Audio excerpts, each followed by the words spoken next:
CSOs after all members have propounded the questions to the agency, to the judiciary. Court Administrator Maria Teresa Dolores Gomez Estuesta and her team are requested to provide the necessary clarifications and to respond directly to the issues at hand to ensure that this committee and the public following the proceeding are fully informed of the anticipated impact of the proposed budget of the judiciary and the other agencies and courts.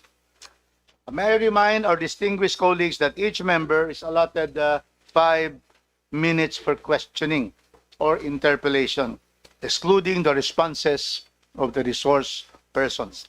When you hear the first bell, see, automatic, and just given 30 seconds. It indicates that you have 30 seconds left, that's for the members, to conclude your questions. The second bell signifies the lapse of your allotted time. And under Section 10 of our rules of the Committee on Appropriations, there can be no intervention in the same issue by anyone. You will have to wait for his time, as listed. We have a list there in the committee. So there can be no interruption of any member with his 5 minutes. So in accordance with the long-standing and respected tradition of the House of Representatives to accord preferential treatment to the minority members, followed by the independents, and then the majority members in an alternating manner. The chair now recognizes from the minority the Honorable, I have here the list before. Yes, very good. Diretso na ko sa question, mag-present pa pala. So therefore, we will ask our dear administrator to present first. Yes, the budget of the judiciary. The floor is yours, Administrator Justice Estuesta. Thank you very much, Mr. Chair. Honorable Chairperson, honorable members of the committee, good morning to everyone. In behalf of the Chief Justice of the Republic of the Philippines and the Associate Justices present, I have the privilege of presenting the judiciary's budget proposal.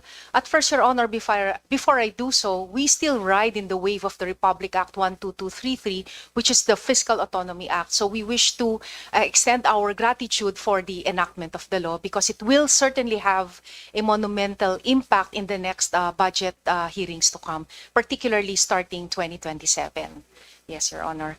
The proposal, our budget proposal, will reflect our continuing commitment to judicial reforms, technological innovation, and the expanded access to justice for all Filipinos. So starting with, if I may outline it, Mr. Chair, I will outline it in the first with the presentation of the 2025 GAA so that we can have a comparison with the executive oversight of the DBM, which is only what is carried over in the National Expenditure Program, and then as compared to our original budget proposal. And then I will move on to those that were excluded by DBM in our original budget proposal by asking your honors on our requests for reconsideration.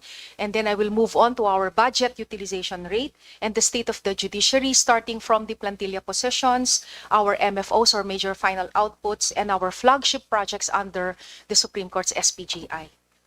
Slide 2, that's 2025-2026 proposed budget proposal. Slide 3 represents our 2025 judiciary budget proposal, which under RA 12116 is in the amount of 64.013 billion pesos. So this, the chunk of this has been given 86.30% to the Supreme Court of the Philippines and the lower courts, since it stands to serve 3,063 lower courts, and 26% or 171.71 million to the Presidential Electoral Tribunal, to the Court of Appeals with 69 justices, 8.2% or 5.215 billion, the Sandigan Bayan with 21 justices, 3.71% or 2.377 billion, and the Court of Tax Appeals with 69 justices, we have 1.019 billion or 1.6%. Our original proposed budget, Your Honors, is 105.76 billion. But in the And if I can show a breakdown, this will be shown in slide 6. It should have been 92.79 billion for the SCPLC, 194.57 million for the PET, 8.47 billion for the Court of Appeals, 2.885 billion for the Sandigan Bayan, and 1.416 billion for the Court of Tax Appeals. With the executive oversight by DBM, Your Honors, as in what was only included in the National Expenditures Program is 67.945 billion, which is actually what was chopped off is 37.815 billion. If it is reflected, Your Honor, the 67.945 billion as reflected in the National Expenditure Program will only show that insofar as the Supreme Court and the lower courts are concerned, 58.554 billion was only given. For the PET, 177.87 million. For the Court of Appeals, 5.788 billion. For the Sandigan Bayan, 2.378 billion. And if I will show later on, Your Honor, for Sandigan Bayan, it's only a matter of increasing it to 200,000 pesos if I'm not mistaken. Yes, Your Honor. And for the Court of Tax Appeals, 1.047 billion. So if we compare it, Your Honor, slide 10 will show our 2026 proposed budget. And if we look at the total, the NEP only covered 67.945 billion, which is a little only, 6% from our 2025 GAA appropriations. So which is why, Your Honors, we're only asking actually a 6% increase. Slide 11 will show that the NEP variance, the NEP budget will carry a variance of, for the Supreme Court, 3.32 billion, which is a little over 6%, and for the PET, 6.16 million. Court of Appeals, 537 million variance. For the Sandigan Bayan, 308,000. And for the Court of Tax Appeals, 28 million, and a total of 3.93 billion. Slide 12 will make a comparison of our 2026 proposed budget, less our 2026 national expenditure programs that are carried, and the variance that it has over the original budget proposal. As you can see, Your Honor, 37% has been chunked off from the Supreme Court, 9% from the PET, 32% from the Court of Tax Appeals, 18% from the Sandigan Bayan, 26% from the Court of Tax Appeals, or a total of 36%. But out of the total of 36%, Your Honor, or a total of 37.81 billion, for reconsideration, we are only asking for the 67% thereof, representing 25.33 billion, shown as follows. On slide 15, these are the amounts excluded in actual figures.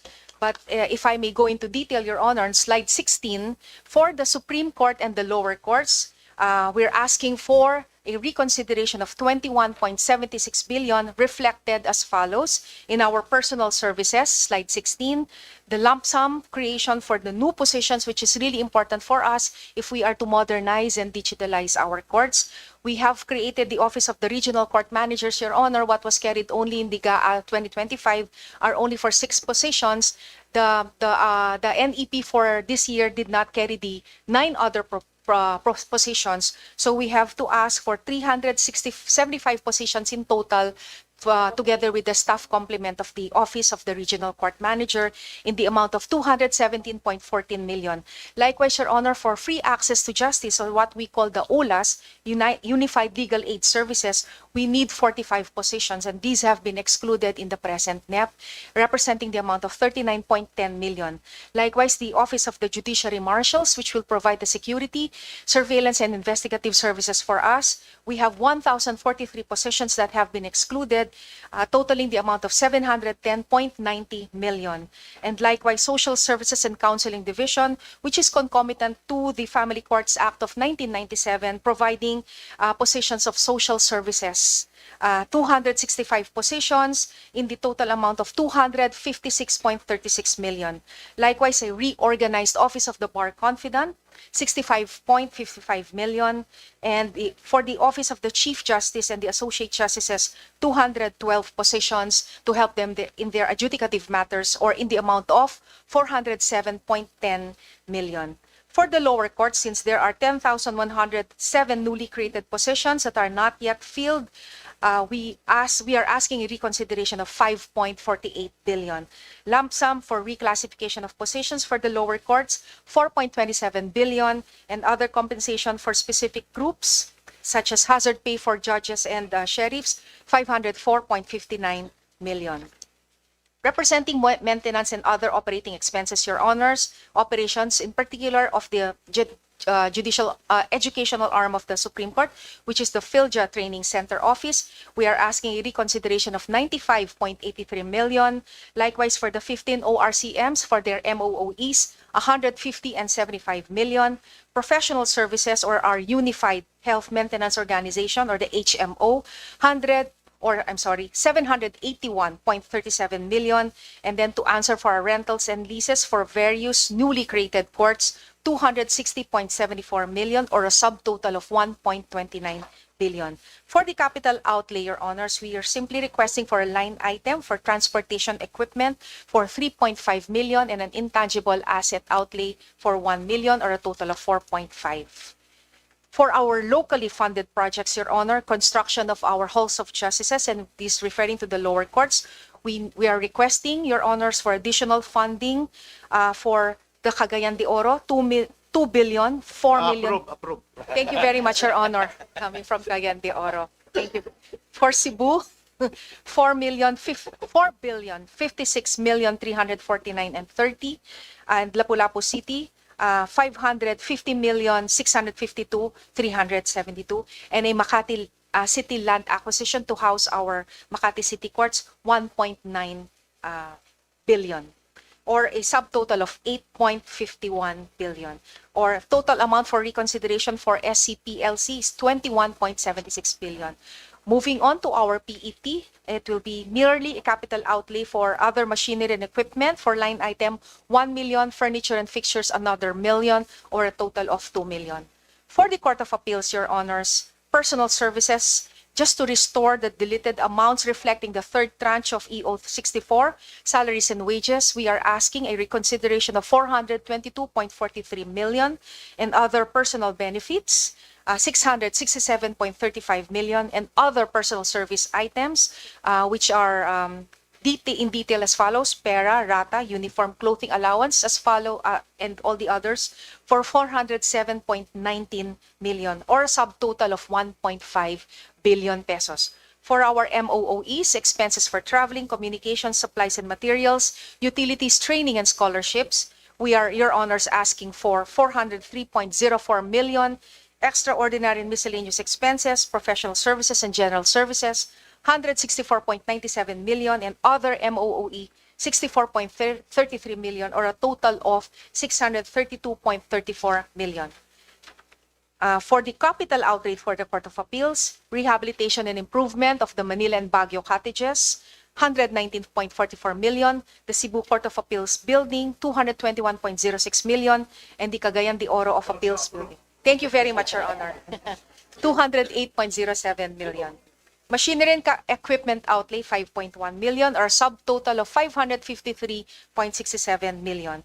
Likewise, RLIP for our retirement and life insurance premiums, 2.23 million. For the Sandigan Bayan, Your Honor, since it reflected a decrease in the proposed budget, other personal benefits should carry 493.63 million, hazard pay for 10.31 million, PhilHealth contributions for 1.43 million, employees' compensation such as our insurance premiums for 100,000, and Provident Fund per SC Resolution 4.4 million, or a total reconsideration of 509.87 million. For the Court of Tax Appeals, the amount of 369.53 million reflected as follows: other personal benefits, 295.31 million, other compensation, 17.747 million, lump sum appropriations resulting from the creation of new positions, filling of positions, position reclassification and step increments, 32.7 million. For the MOOEs, Your Honor, we have other personal services, 12.06, other general services, representation expenses, transportation and delivery, and subscription expenses, or a subtotal of 23.73 million. Moving on to our budget utilization, Your Honor, I am proud to report, Your Honors, that for the SCPLC, insofar as the obligated obligations and compared to the allotment, we have a utilization rate of 99.8%. And for the PET, it's 96.2%. For the Court of Appeals, 98.2%. For the Sandigan Bayan, it's 98.6%. And for the Court of Tax Appeals, it's not surprisingly 100%. Yes, Your Honor.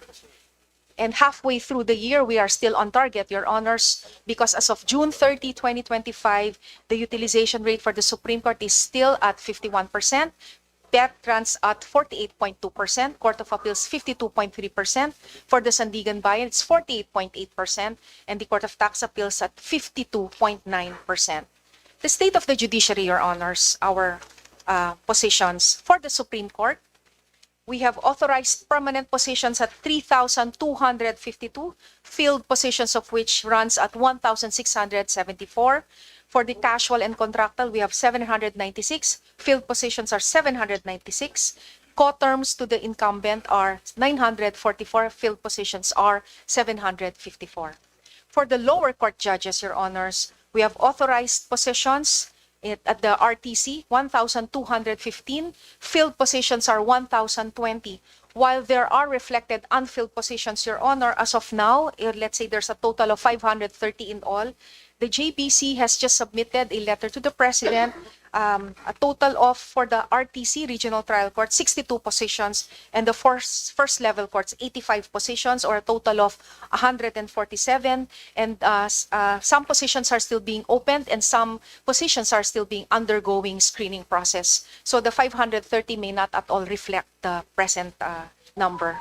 For the lower court personnel, Your Honor, there are authorized positions and some positions are still reflected as unfilled, only for the reason that some positions are still awaiting authority from the DBM on the NOSCA, and some positions, while still unfilled, are still unorganized, and we're still, for the organized ones, we're still looking for the physical offices that they may occupy.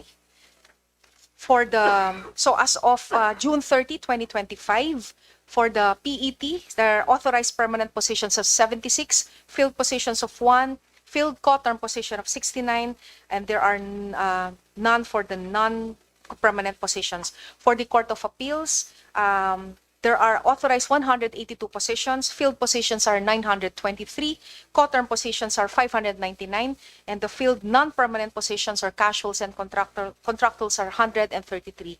Likewise, for the Sandigan Bayan, Your Honors, 584 positions and are authorized, but the field positions are 349, co-term are 153, and casuals and contractuals are 23. In the same manner as the Court of Tax Appeals, 379 authorized positions, field are 221, co-term positions are 86, and casuals and contractuals are 14.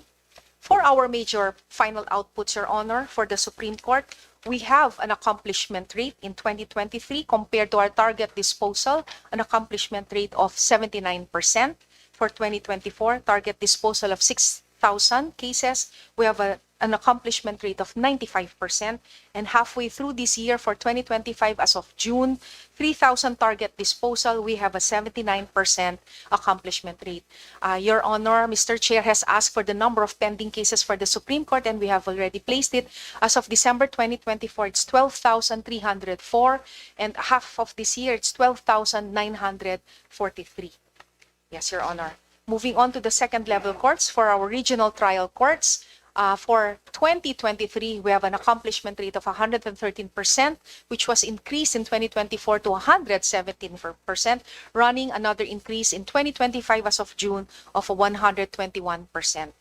And for the family courts, both statutory and designated, for 2023, it's 229%. For 2024, 140%. And halfway through this year, 2025, it's 122%.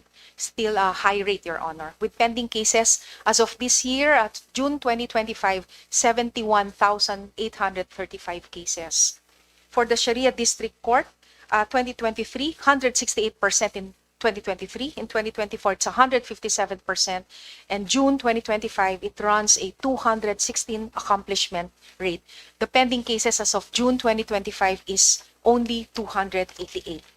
For our first level courts, our champions for the rules on expedited procedure, the Metropolitan Trial Courts, we have an accomplishment rate in 2024 of 166%, and in June 2025, 149%.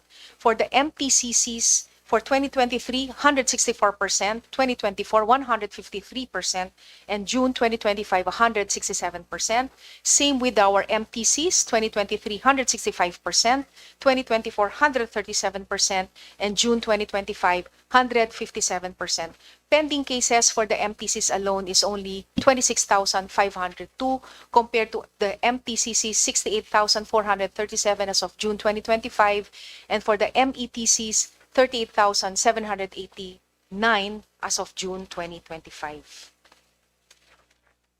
Likewise, for the MCTCs or the Municipal Circuit Trial Courts, accomplishment rate, if I may only read 2024, it's 120%, and in June 2025, it was increased to 141%, with pending cases as of June 2025 of 28,542.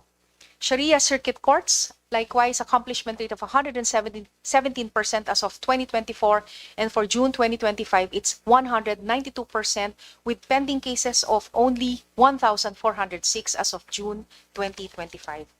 The Court of Appeals, Your Honors, accomplishment rate as of 2024 is 108%. June 2025 already accounts for 122%. For the Sandigan Bayan 2024, it's 290% in 2024, and as of June 2025, it's 147%. For the Court of Tax Appeals in 2024, it's 196%, and for June 2025, it's 157%. Pending cases for the Court of Tax Appeals is 1,922 as of June 2025. For the Sandigan Bayan, it's a little low of 1,244, and for the Court of Tax Appeals, it's 27,594 as of June 2020. 594.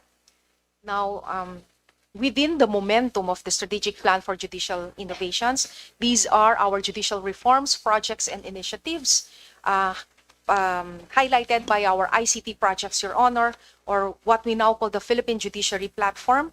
This serves as the unified access point for the judiciary's digital application, which was developed by our very own MISO, the Management Information System Office. It created our very own portal so that all filings and services of court-bound pleadings will now be done through electronic filing, which is now governed by our amended Rule 13A.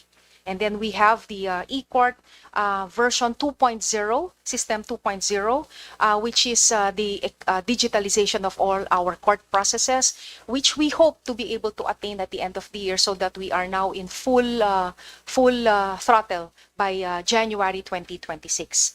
For our bar applications and the JBC online applications, Your Honor, this is likewise made online with what we now call the barista and the JBC online application and registration system. For our mandatory continuing legal education, we have likewise developed an information system to track and manage the continuing legal education requirements for our lawyers and MCLE providers. We have likewise developed a help desk ticketing solution. This is for the benefit mainly of our external stakeholders, so that if they have any questions on reporting, tracking, and resolutions across Judiciary ICT services, we can give them a faster service and tracking time. Likewise, if our stakeholders would request for court decisions and resolutions, they can avail of our Judiciary Document Request solution. And then for our events for transparency, we have the SC Events portal so that all our stakeholders and litigants and all lawyers, members, and the public will know what's going on with the events in our Supreme Court. Likewise, Your Honors, for our halls of justice and courthouses, we have streamlined the management system by developing a web-based application that maintains an up-to-date inventory of all halls of justice and courthouses nationwide. Likewise, for our PJAs, the Philippine Judges Convention, Philippine Trial Judges League, since there are elections, we've resorted to an e-voting application to ensure a secret balloting for one. Then likewise, SC Cares, this is for the mental health of our employees, Your Honor, so particularly with our mental health unit, SC Care, so that they can just get an appointment online, and that promises secrecy insofar as the appointment is concerned. For our accomplishments, Your Honor, the guiding principles of timely and fair justice, transparent and accountable justice, equal and inclusive justice, and our technologically adaptive management, and objective outcomes on efficiency. We have done this by streamlining our court systems and operations and enhancing quality measures to drive performance excellence.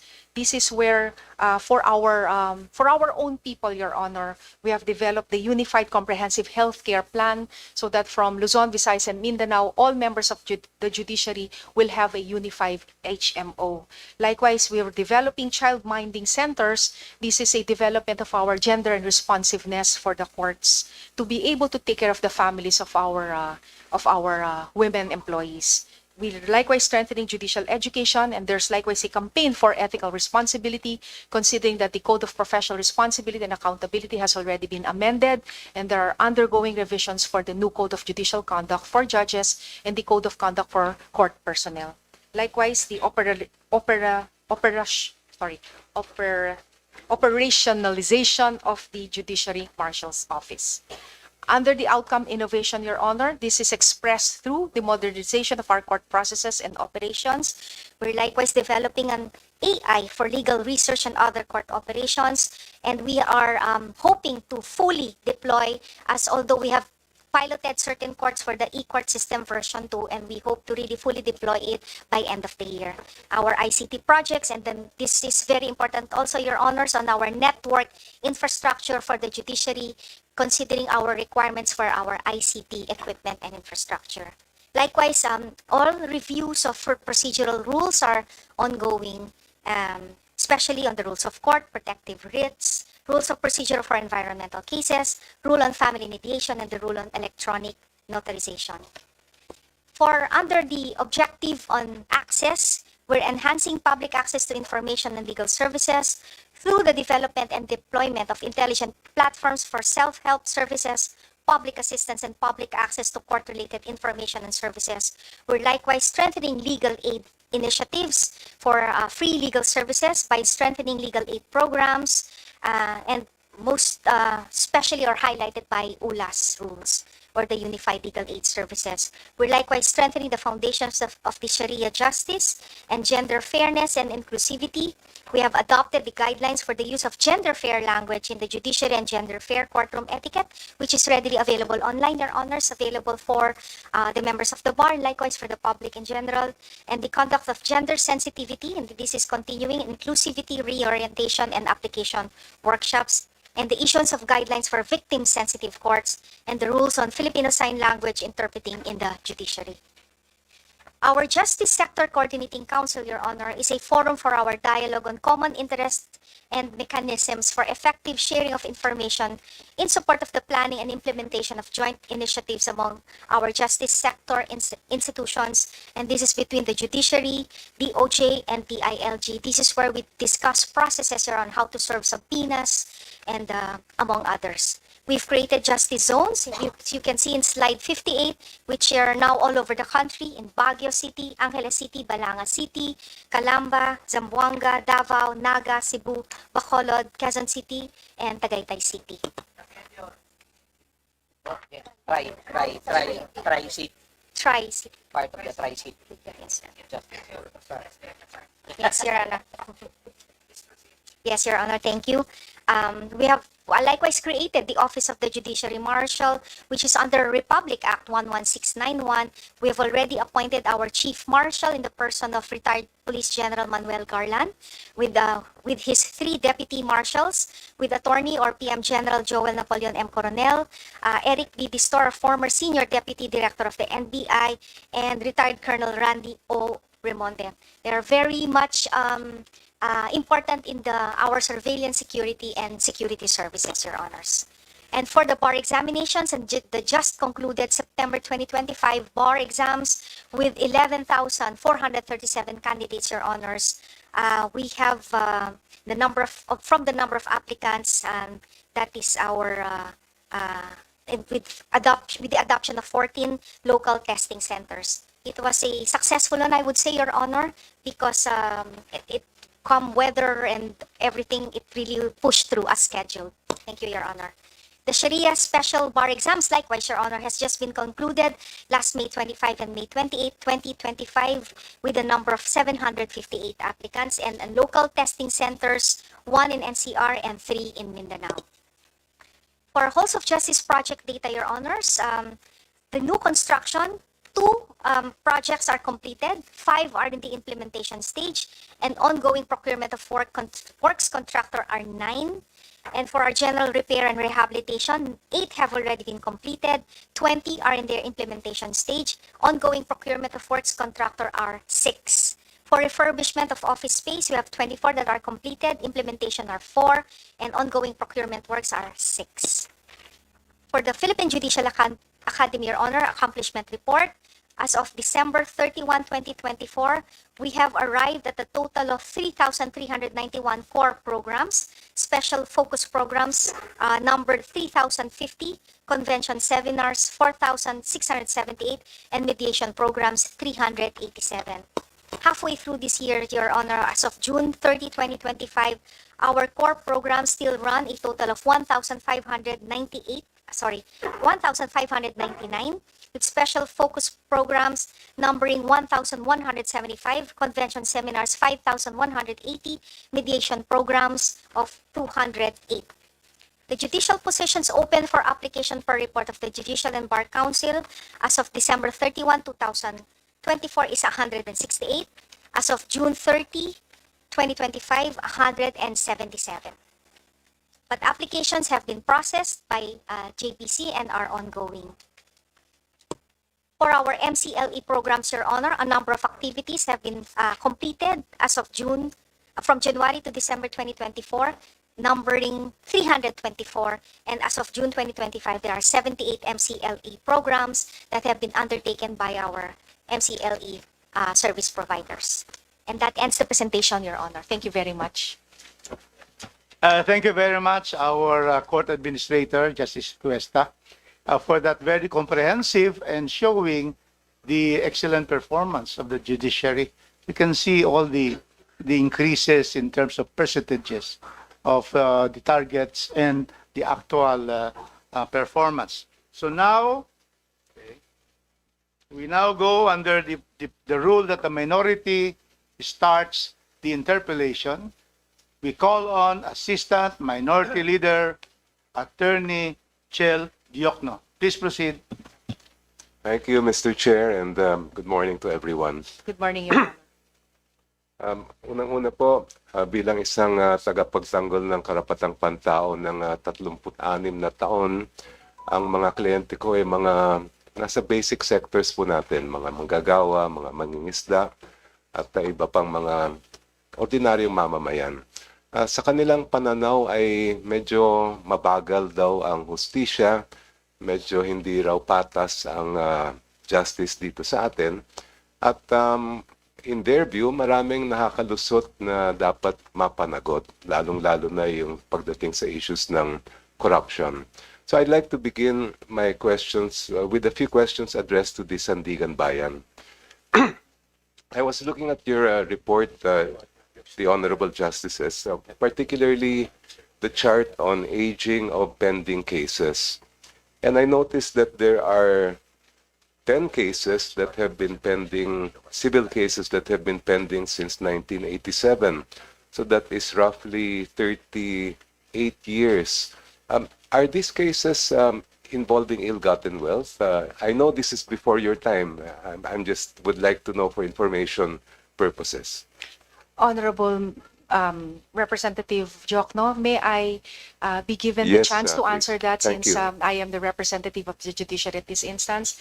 It is fortunate, Your Honor, that I used to be an Associate Justice of the Sandigan Bayan, and that is true that way back in 1987, it is true that there are still existing cases if you look at the aging, but this will refer in particular to PCGG cases. You are correct, Your Honor, sequestration cases. Actually, a few of them I have I was actually a member of the special division. Not the only reason is not because it has not moved, Your Honor, but because in that particular instance, Your Honor, if I can cite it, there were actually 3 partial judgments rendered, and only because they've answered a particular issue, and then the usual appeal process will go. But insofar as the other properties subject of the sequestration are concerned, there is no particular presentation of evidence on the part of the prosecution, which is why it may probably have appeared to have taken a little delay. But yes, Your Honor. Thank you for that, Justice Estoesta. I also noticed from the same chart that there are 7 other criminal cases and 3 civil cases that have been pending before the Sandigan Bayan for over 20 years, and another 248 criminal cases pending for between 12 to 13 years. The reason I ask is because we know that the jurisdiction of the Sandigan Bayan is mainly graft and corruption and related cases. And I would think that we would want these kinds of cases to be resolved as quickly as possible. May I know what the judiciary is doing to address this backlog, or as you call it, aging of pending cases? Yes, thank you, Your Honor. Your Honor, since most of the adjudication process is really the authority of the courts themselves, the judiciary through the Honorable Supreme Court will address these backlogs by expediting our own procedural rules. We have developed through time the guidelines on continuous trial in criminal cases, which had a direct effect in the trial of criminal cases because it has removed the filing of what we now call the prohibited motions, such as a motion.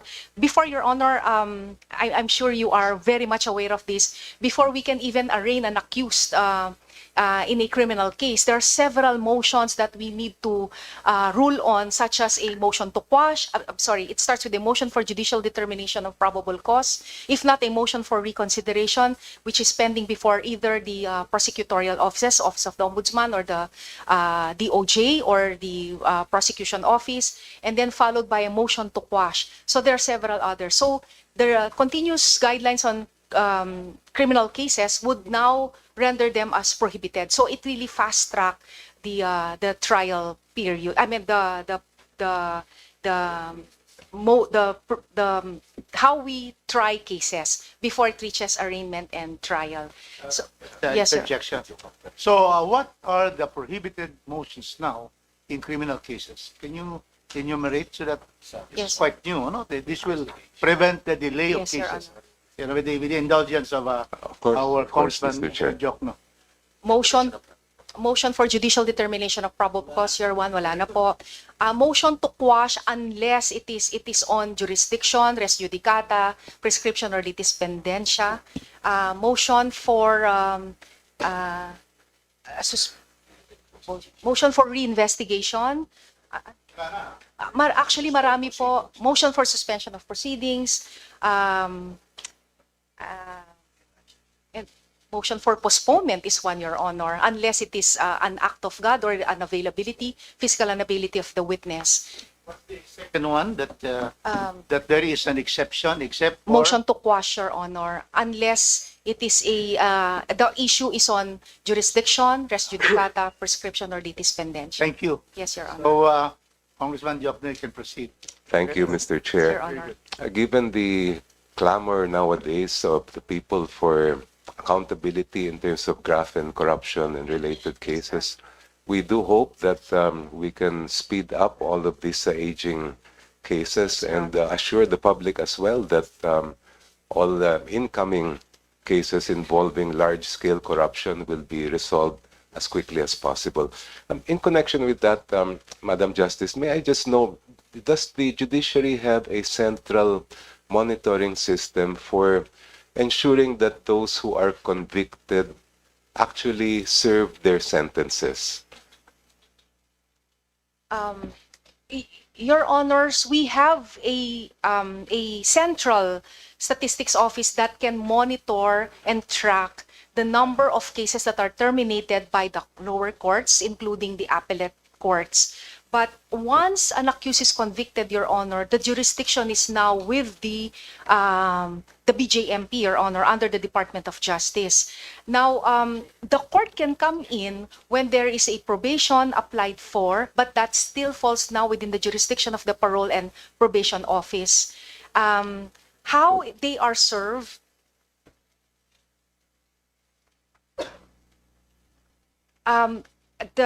Yes, Your Honor. Thank you for how we monitor, Your Honor. That is why we've created the JSCC, the Justice Sector Coordinating Council, because this is where we discuss the conditions of, let's say, a person is already convicted. Actually, Your Honor, if I may reveal it, as I've been only a court administrator for the past 3 weeks, and I've been receiving a lot of letters from detainees serving sentence from the National Bilibid Prison asking for their conditions inside the jail.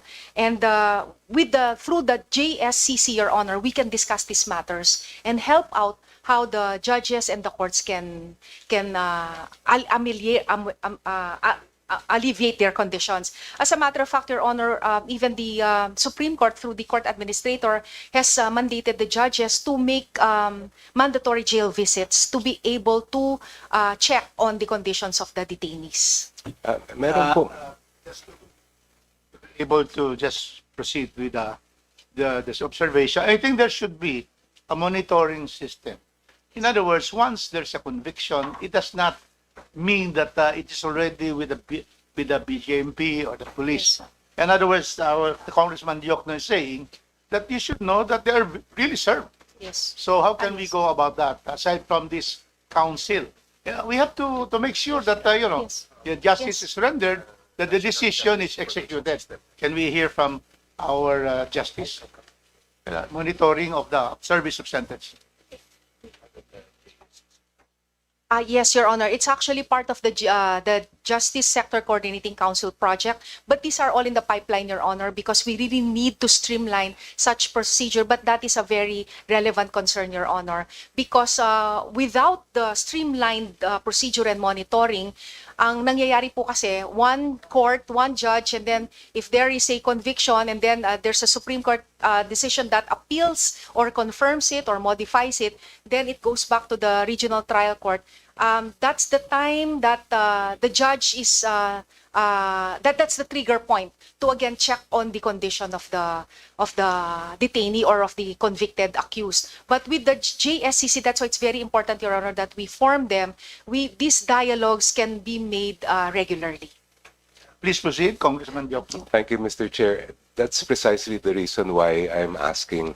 I'm particularly concerned, for example, with graft and corruption cases, and wondering how Congress can help the judiciary perhaps provide funds to create a database, not just involving the courts, but involving the Bucor and other agencies, to ensure that after all resources are spent by the courts that result in a conviction, that the persons who are actually convicted go to jail.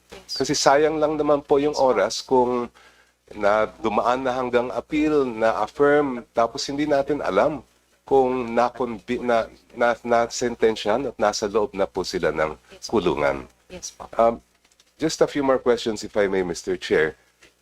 Moving on to access to information regarding the judiciary, I am aware of this as a practitioner and as a human rights lawyer, that since 2012, the court has issued rules that require applications or requests for salience of members of the judiciary to be referred to the court en banc, and that the court may or may not grant those requests.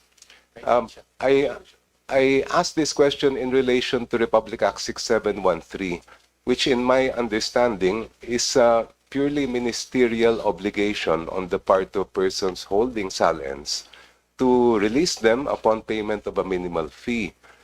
May I know if the court is reviewing the 2012 ruling so that ordinary citizens could have access to salience, and we can assure the public that the courts are transparent?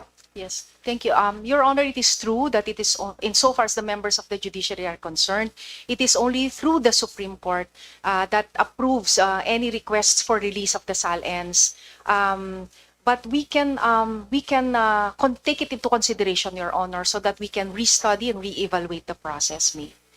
Kaya ko po tinatanong yan, I was curious, I went online, I was wondering if the SAL-Ns of the United States justices of the Supreme Court could be accessed, and they can actually be accessed for free online, pati po ang Chief Justice ng United States Supreme Court. So I'm wondering why we could not do that in our jurisdiction. Just one more question, if I may, Mr. Chair. I'll just ask for a second round later. In terms of, I understand the practice of bail pending appeal. I have handled a number of cases also in the Sandigan Bayan as well as other courts. And may I just know if it's mandatory for those convicted who are granted bail on appeal to surrender their passports? Or is that a discretionary condition on the part of the trial courts?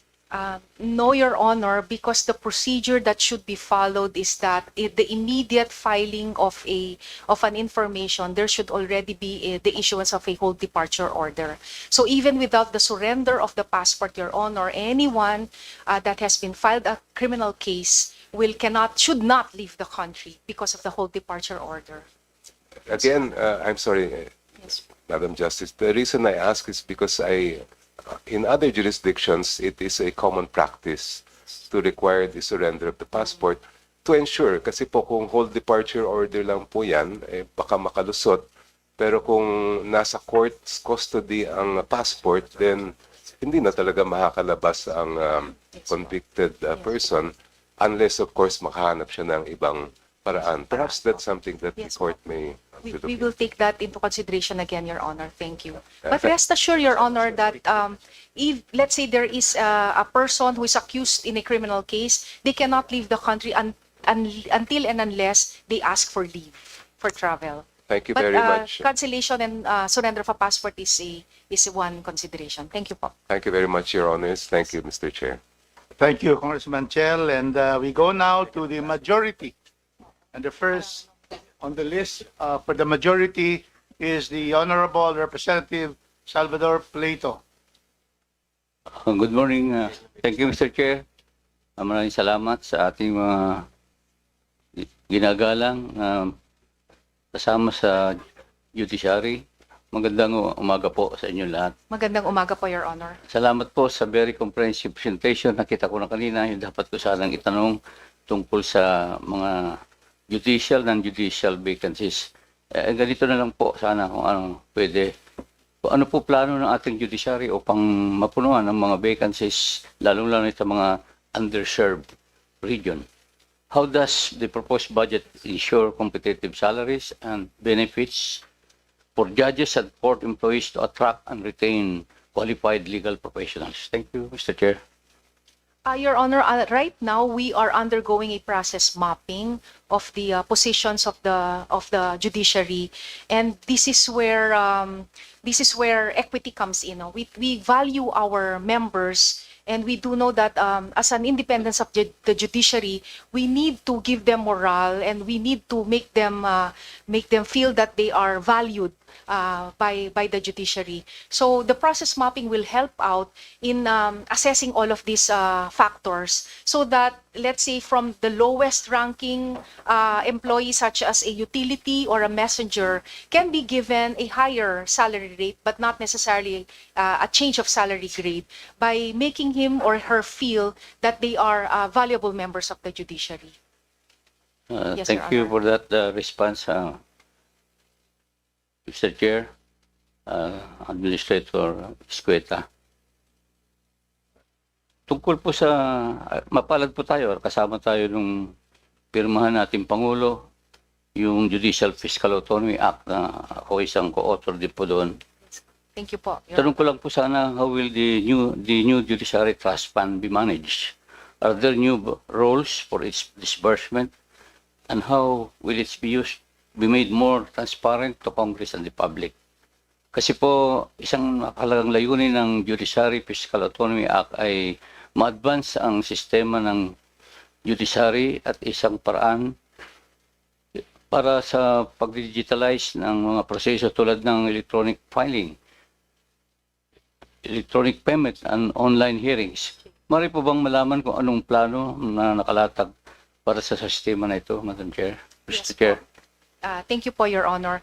The JDF, Your Honor, which is the creation of PD 1949, limits the distribution of the legal fees that we get from our legal and docket fees under Rule 141. It says there, if we look at PD 1949, 80% can only go to the cost of living allowance and 20% to the operations and repairs of the courts. Now, thank you, Your Honors, with Republic Act 12233, which now creates the Judiciary Trust Fund, that is now superseded.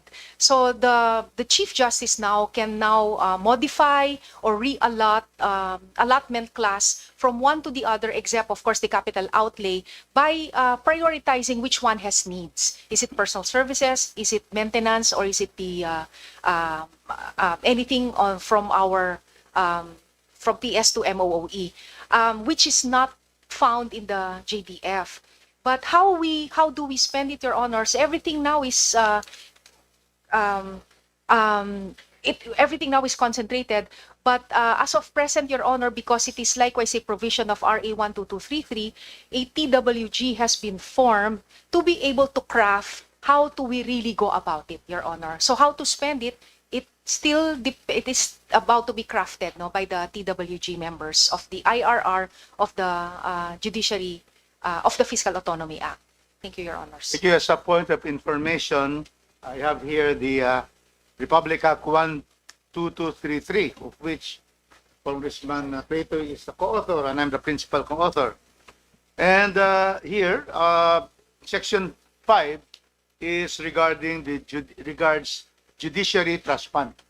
And there is a lot of leeway given to the Chief Justice. Yes, Your Honor. As found in the second to the last paragraph, which states, the Chief Justice shall administer and allocate the Judiciary Trust Fund and shall approve and authorize the disbursements and expenditures in accordance with the provision of this Act and its implementing rules and regulations. That is why you're going to have implementing rules and regulations. Yes, Your Honor.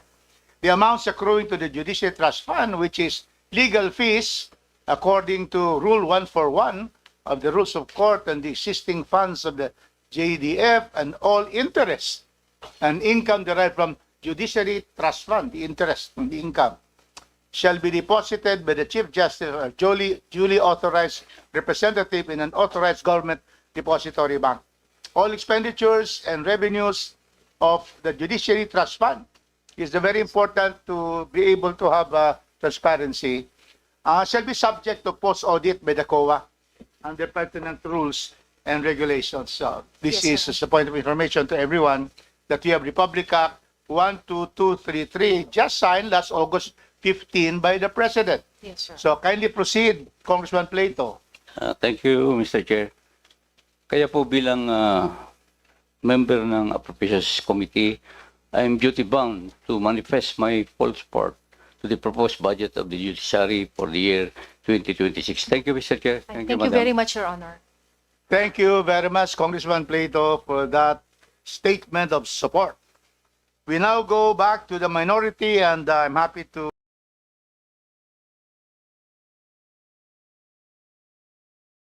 call former Secretary of Justice, former Senator. Okay, first I'd like to express my commendation to the Judiciary as a whole, to the Supreme Court with its initiatives. There have been quite a number of initiatives, and of course, our SPJI or SPJI, Strategic Plan for Judicial Innovations, would help a lot. And this is a five-year plan or blueprint for the modernization and transformation of the Philippine judiciary, addressing three major outcomes: efficiency, innovation, and access. And there have been also a number of achievements under this milestone initiative program. And I was listening earlier about the cuts from your proposed budget and when it went through the NEP process. Yes, Your Honor. And you mentioned about the total cost of 37, Yes, Your Honor. more than 37.81 billion, Your Honor. billion, 0.1 billion, but you're actually asking for reconsideration for 25.33 billion, because indeed, a 37.01 budget cut is significant. Yes, Your Honor. So again, it highlights the necessity for the law, the judiciary, the Judiciary Fiscal Autonomy Act, Republic Yes, Your Act Honor. 12233, Yes, Your Honor. only last August, last month. Yes, Your Honor. Because among the important features there is that you don't have to go through DBM, Yes, Your that Honor. your budget will be directly Yes, submitted before Your to Honors. Congress for consideration as an attachment to the NEP. So hindi na makikialam yung executive on the matter of your budget. And that is in fact really a very good development. Now, I wish to touch first on the courtroom constructions. What are the ongoing courtroom constructions? Your Honors, the new constructions ongoing are well, of course, for our halls of justice, we have the big tickets. We have Manila Hall of Justice, Cebu, and Cagayan de Oro. But for new construction, we still have one completed in Gonzaga, Cagayan, Davao City. Implementation stage, we have Caloocan, Tarlac, Tanay Rizal, Balangiga, Eastern Samar, and Bulan, Sorsogon. We have an ongoing procurement in Sagay City, Negros Occidental, Gian, Eastern Samar, Benito Soliven, Isabela, Dimataling, Zamboanga del Sur, Virac, Catanduanes, Suralia, South Cotabato, Magsaysay, Oriental Mindoro, Lawag City, and Siocon, Misamis Oriental. For the general repair and rehabilitation, we have actually completed an annex building in Iloilo City, Camiling Tarlac, Umingan, Pangasinan, Sogod, Southern Leyte, San Juan, Southern Leyte, San Carlos City, Negros Occidental, Carigara, Leyte, and Bansud, Oriental, Mindoro. Implementation stage, Your Honors, are 20 projects. Ongoing Yes, Your Honor. projects. And these are all under, of course, bidding. Yes, Bidding Your Honor. process, following Yes. the procurement Yes, Your Honor. procurement laws and Yes, Your Honor. regulations. There have been no problem at all with respect to the construction of halls of justice. Well, Your Honor, because we have, this is before usually, Your Honor, of the enactment of RA 12009, which is the new Procurement Act. We have to undergo the default of competitive bidding, and we have chosen most of them service contractors for the creation of the DAED, or the detailed architectural and engineering design. We cannot say that it has been a perfect process, Your Honor, which would probably explain why we are still in the process of the complete submission of the DAED for most big ticket projects. And of course, you're also conscious of the need also for transparency Yes, Your Honor. in this bidding processes involving courtroom. Now, about the impact of the continuous trial system, the Supreme Court, of course, has been championing Yes, Your the Honor. continuous trial system as a strategy to unclog dockets. Now, is there a recent study or data on how continuous trial has actually reduced the backlog of cases, specifying which levels of courts benefited the most and which remain congested? Your Honor, in the reporting of our major final output or the accomplishment rate, most of the time I would say it's 100%, 126%. That's basically a result of the revisions of our rules, Your Honor. In criminal cases, it's the revised guidelines on continuous trial. In civil cases, it's on the revision of Rule 13, 13A, and in the service of pleadings, Your Honor. Basically, it's a streamlined procedure that fast tracks everything.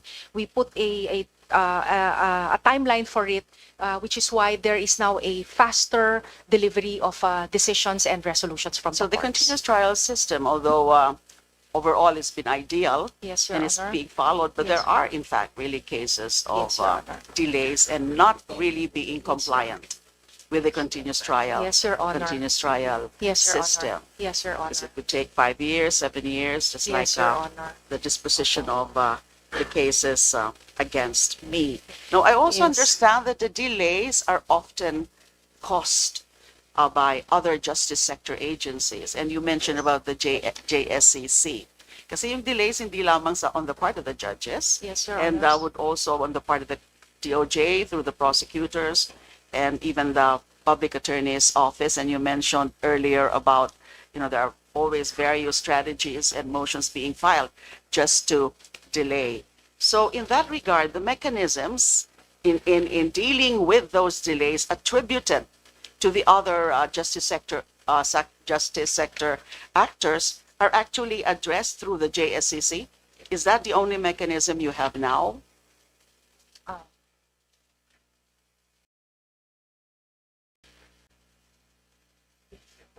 That's one of them, Your Honor. But I would like to think, Your Honor, that the delays is really into the procedural rules because we really cannot step on the adjudicative process, which is substantive in nature. So the procedural rules, I may be happy to tell you, Your Honors, even if this is still undergoing, there are current subcommittees formed by the Supreme Court, a revision on the rules on criminal procedure, rules on evidence, rules on special proceedings, rules on ethics, rules on civil procedure even if it was just amended last 2020 during the pandemic, it is still undergoing There is revision. Yes, regular Yes, Your Honor. updating Yes, of Your all Honor. this Yes, Your Honor. these rules. And I could also say that with respect to JSCC, that one of its remarkable initiatives are the creation, of the justice zones. Yes, Your And you even have special justice zones. Is the creation of the justice zones still being implemented? Yes, Your Honor. Yes, Your Honor. Ongoing po yun. Very much active, Nadadagdagan Your at Honor. nadadagdagan Opo. yung mga justice zones, including the special justice Yes. zones. So I have a few minutes left or a few seconds left. May I just tackle something? This has nothing to do with the budget, Yes, Your Honor. but I just noticed, and I think some other lawyers would also would agree with me, this observation that there are more and more cases now of acquittals being elevated to appellate courts. It's either through the regular appeal or through certiorari. So sure. And we know, all of us, the lawyers know about the rule of finality and unappealable acquittals, Yes, subject to certain exceptions laid down by jurisprudence. Yes, Your but only jurisprudence, like sham trials, Yes. that Galing. it's mistrial, there is violation of due process on the part of the prosecution. But is there any move or any plan for the judiciary as a whole, especially for the Supreme Court, to really look into those rising cases of acquittal being appealed despite the constitutional prescription against double jeopardy? Yes, Your Honor. I am aware, Your Honor, that there is, because the rules are ongoing, being drafted, and it still has to be submitted to the Supreme Court and Bank. But I do know for a fact, Your Honor, that it's within the context provision of Rule 65, and it's being re-examined, Your Honor. So it's good to hear that, Yes, the Your Honor. re-examination of Yes, that, Your Honor. to prevent further, it's becoming to be a phenomenon, Yes, actually. Your Honor. Yes, Your So Honor. please Yes. seriously re-examine this situation. Thank you very much. That's all I have for now. Thank you, Your Honor. Thank you, Deputy Minority Leader Laila De Lima. The next in the list is from the majority. Congressman Tony Boy Roman. Floor is Good yours. morning. Yeah. Good morning, Your Honors. Good morning, Your Honor. I think the line of questioning so far has been on the theme justice delayed is justice denied. And also, especially if it's at the expense of the marginalized. Yeah, one sector was farmers. I think you have the data. You know the data more than I do with respect to Supreme Court cases. But am I correct in assuming that a lot of these cases involve land and also agrarian issues, agrarian cases? We have designated special courts, Your Honors, to act on agrarian disputes. We designate cadastral courts, Your Honor, and there are in every city or municipality. But with respect to pending cases in the Supreme Court, do you have a program in place to actually close the gap or bridge the gap in these cases, or like a prioritization of cases so that older cases are resolved sooner than later? Your Honor, since that is that your comment and your observations being taken note of, Your Honor, and we will bring it to the attention of the NBank, Your Honor, Yeah. to particular focus on the agrarian cases and the marginalized farmers. Oh, kaya ko binanggit yan. As a lawyer, marami ho lumalapit sa akin in Bataan. And of course, a lot of them are farmers. And they tell me, cases that have been pending for decades. So it's, wala ho kung may sagot. Kundi, ang final arbiter, sinasabi ko, Supreme Court. Another question is, well, first, I laud the Supreme Court for modernizing and embracing technology to expedite the administration of justice. In line with that, is there any effort to actually promote electronic discovery? Why is that? Because we all know that in these times, a lot of the information is already virtual. A lot of the information is online. Yes. In fact, the smoking gun, as they say, is found in emails. Kasi loose po eh. Yung email, so doon may masasabi, especially evidence of conspiracy. Yung sabwatan, nag-uusap sa isang kumpanya. But at the trial court level, where the litigants are supposed to have access to this information, they don't have the means, they don't know what the protocol is, they don't know how to do it, they don't know in what form they can get it, the scope of electronic discovery they're entitled to, whether it's just the email or including the metadata, yung mga fingerprints na humawak sa email, not in a virtual sense. They don't get a hold of that. And Kate, my impression is we're still in this stage of parang naka-print out pa rin yung mga ebidensya natin when we already know the conversation is happening as ephemeral data in Viber, in Telegram, email. So how is the Supreme Court addressing this evidence to make it more accessible to the parties para maiwasan ng taguan?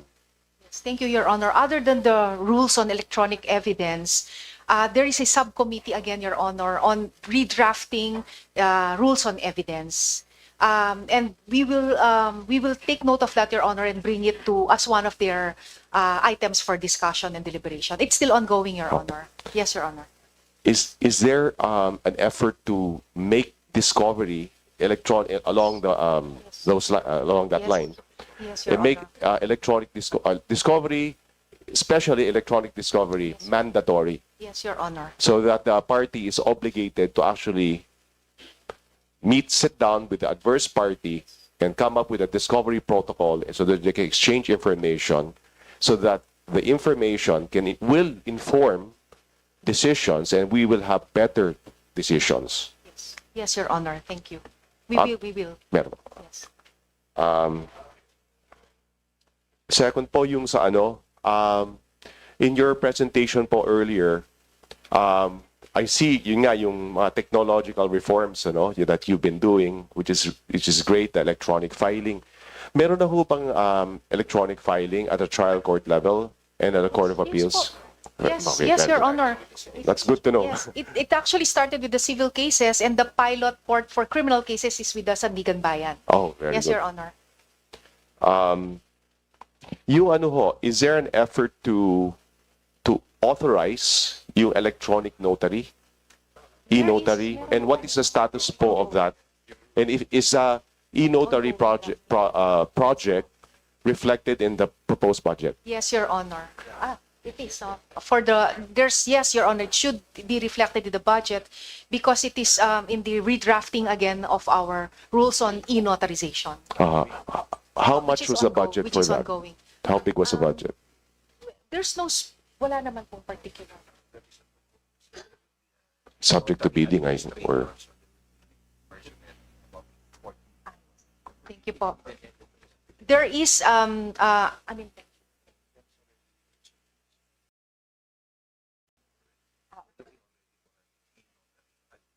okay, I'm sorry for the delay in the answer, Your Opo. Honor. No. But there is a committee on e-notarization. As a matter of fact, Your Honor, headed by an Associate Justice of the Supreme Court. And as of now, Your Honor, there is an ongoing a position open for an e-notary administrator. So there's a complement staff already to monitor the e-notarization documents. and once it is launched or rolled out, what is it would be applied to? Yeah. Can you expound Yes, Your exactly Honor. the scope of the? Yes. Actually, Your program? Honor, notaries public are required to submit a scanned copy already of the notarized documents, and that is being tracked by our court management office. So we've started with that kind of submission. So there's a streamlined procedure for that one. But how to oversee it, how to supervise it, there's a existing committee. We are just in need of an e-notarization administrator to be able to oversee the entire procedure. Is a e-notary, will that be subject to bidding or?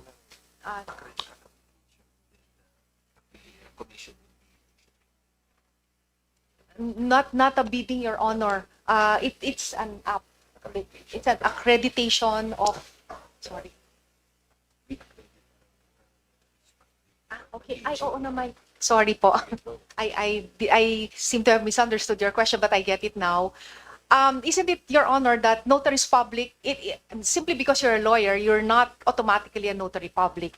You have to apply before a certain region, before the executive judge. And there are qualifications for it likewise because of the executive judge, there are rules to follow, and primary of them is the authentication of the signature, because we do know that there are a lot of notarized documents that do not even reflect a member of the bar. So we need to likewise control that process. But so far, our rules would say instead of submitting a notary the notarial register, these notarial documents are scanned and submitted through electronically through the executive judges or through their respective clerks of court, to which the clerks of court will now submit it to our centralized office of the court management office, which is why there is a need to now see through the entire thing because of the easier filing and submission through e-filing, Your Honors. Is there any initiative to actually allow, because as we know, to get the document notarized, you need a personal appearance, to allow Your basically a Honor. video, like a video Your with that's what I mean by e-notary. Is there an Yes, Your effort in that direction? There are rules on e-notarization, Your Honor. And It's part of it. is it already in effect? Yes, Your Honor. Okay. Since the pandemic, Your Honor, Okay. it was made mandatory by the pandemic.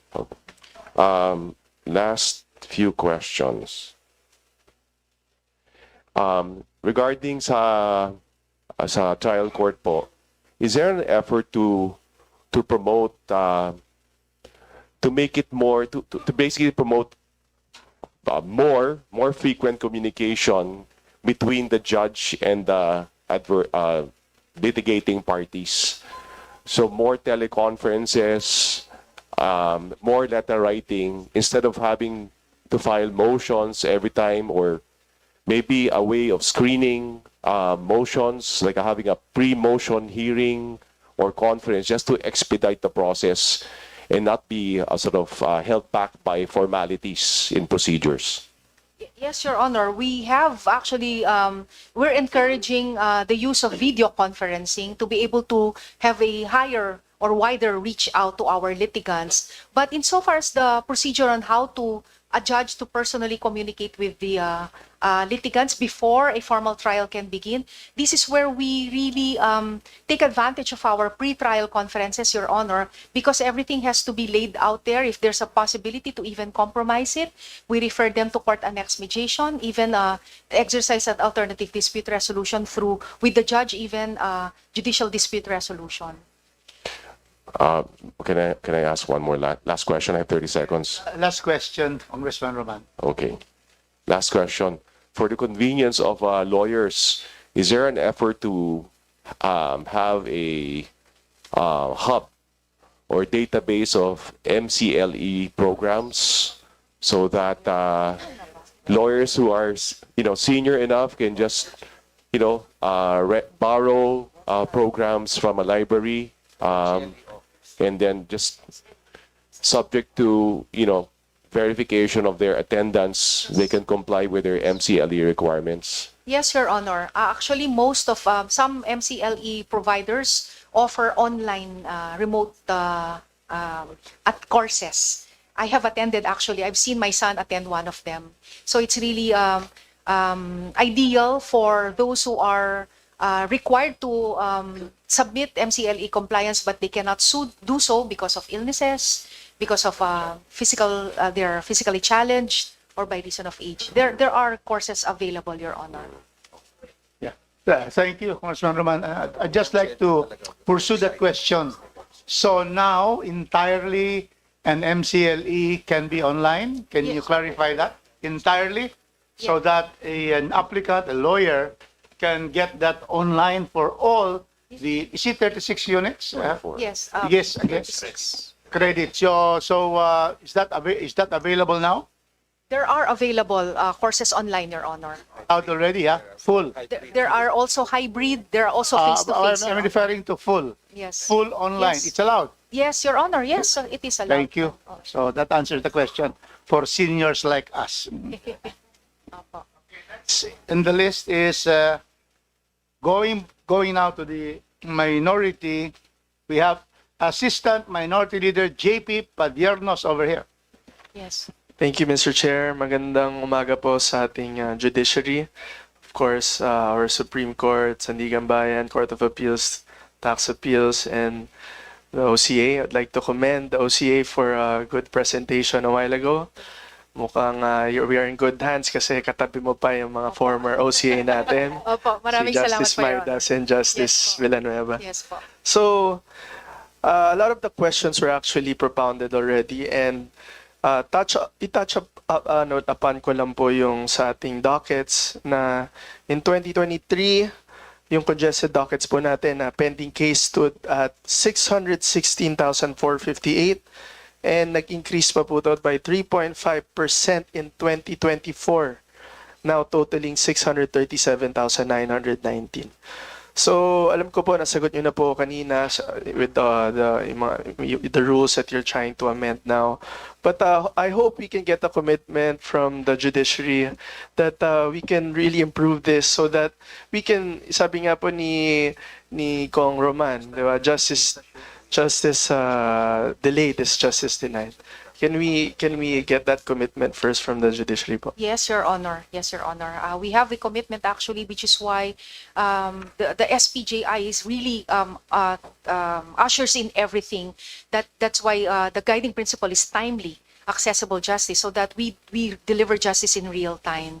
And if we look at the accomplishment rate, Your Honor, we dispose more cases than they are filed. So it really goes beyond the 1:1 clearance rate with the accomplishment rate that we've had reported. That's good to hear, Mr. Chair. Yung sa ano naman po yung sa ating unfilled vacancies. As of 2024 po kasi 41,587 permanent positions in the judiciary.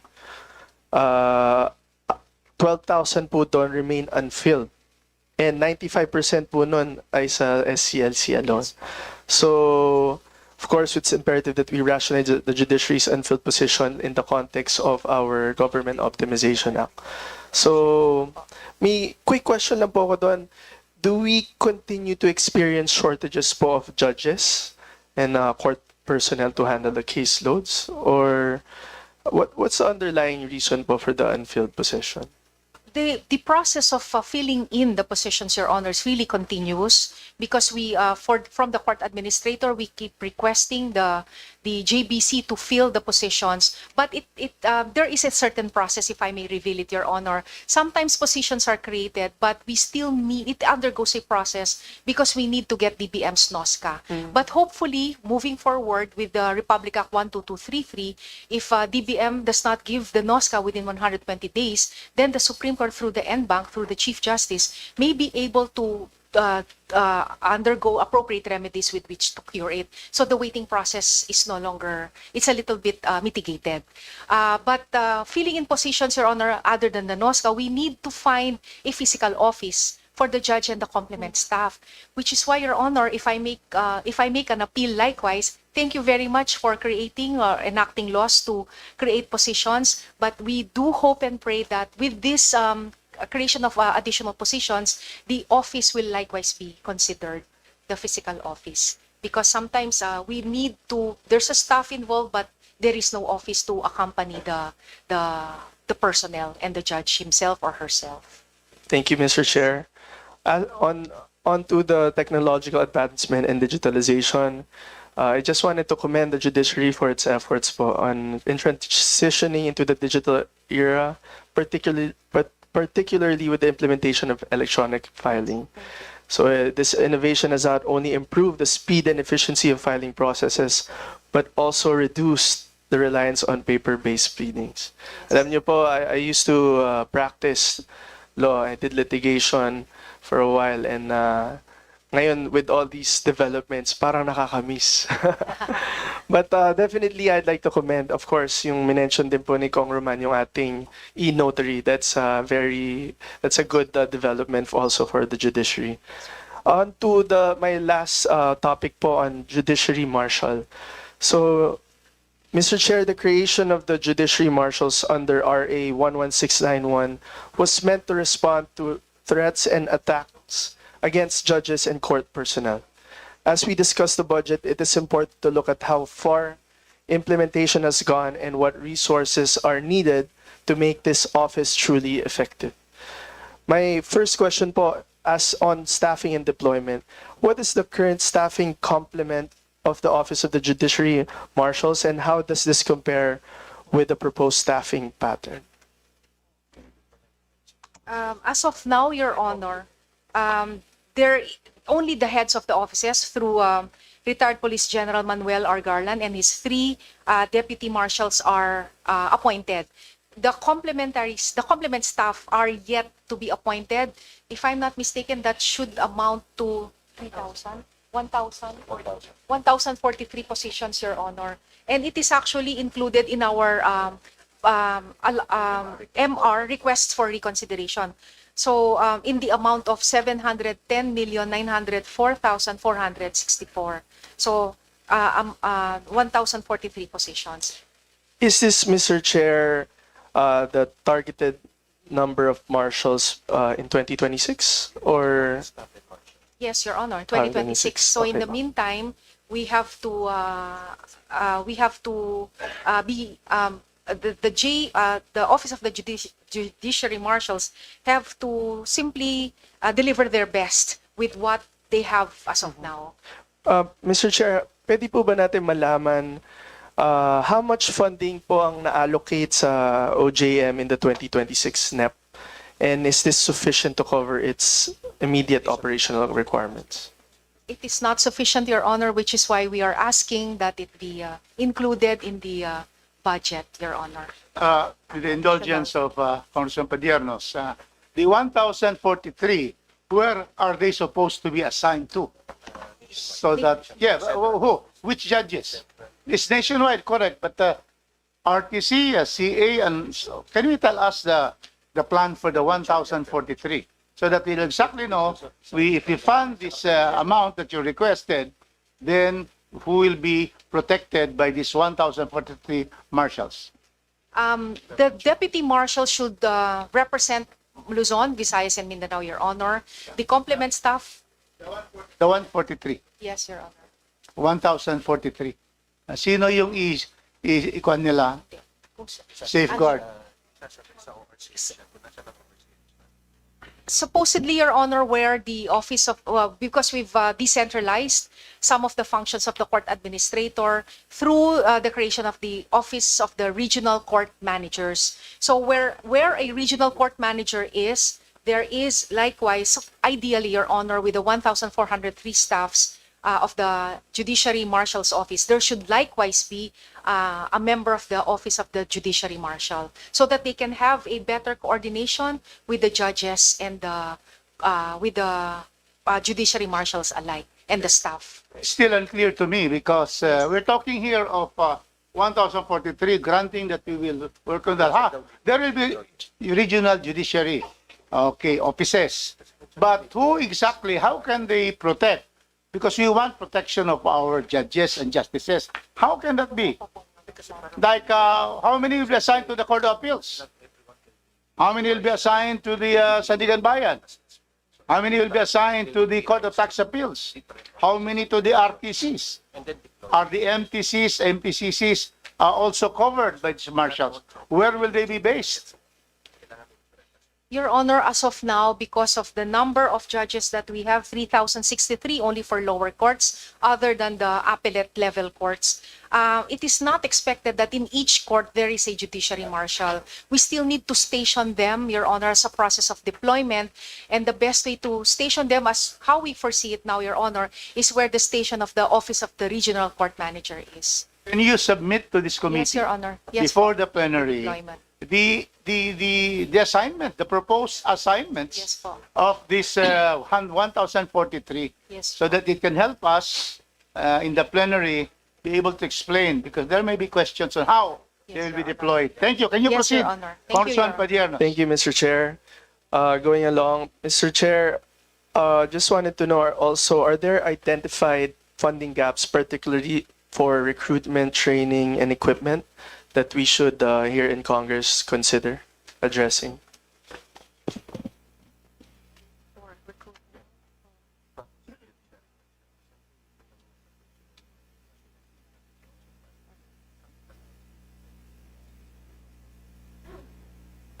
If there are gaps, Your Honor, what we can foresee for the Judiciary Marshal, because a Judiciary Marshal has to undergo training. We are supposed to create a Judiciary Marshal Academy, but it's still not in the works because it's still being rolled out, Your Honor, which is why, thank you, Mr. Chair, that we should really look into the particulars of how to really deploy it, Your Honor. If there are gaps, in anything other not related to judiciary marshals, I can pinpoint to probably the infrastructure on the modernization of the courts, Your Honor, because this is really a lot to cascade to. Courts, if we ever travel, are really used to paper-based documents and paper-based records. Actually, even the rules of court will still maintain the provision that our court proceedings should maintain a record.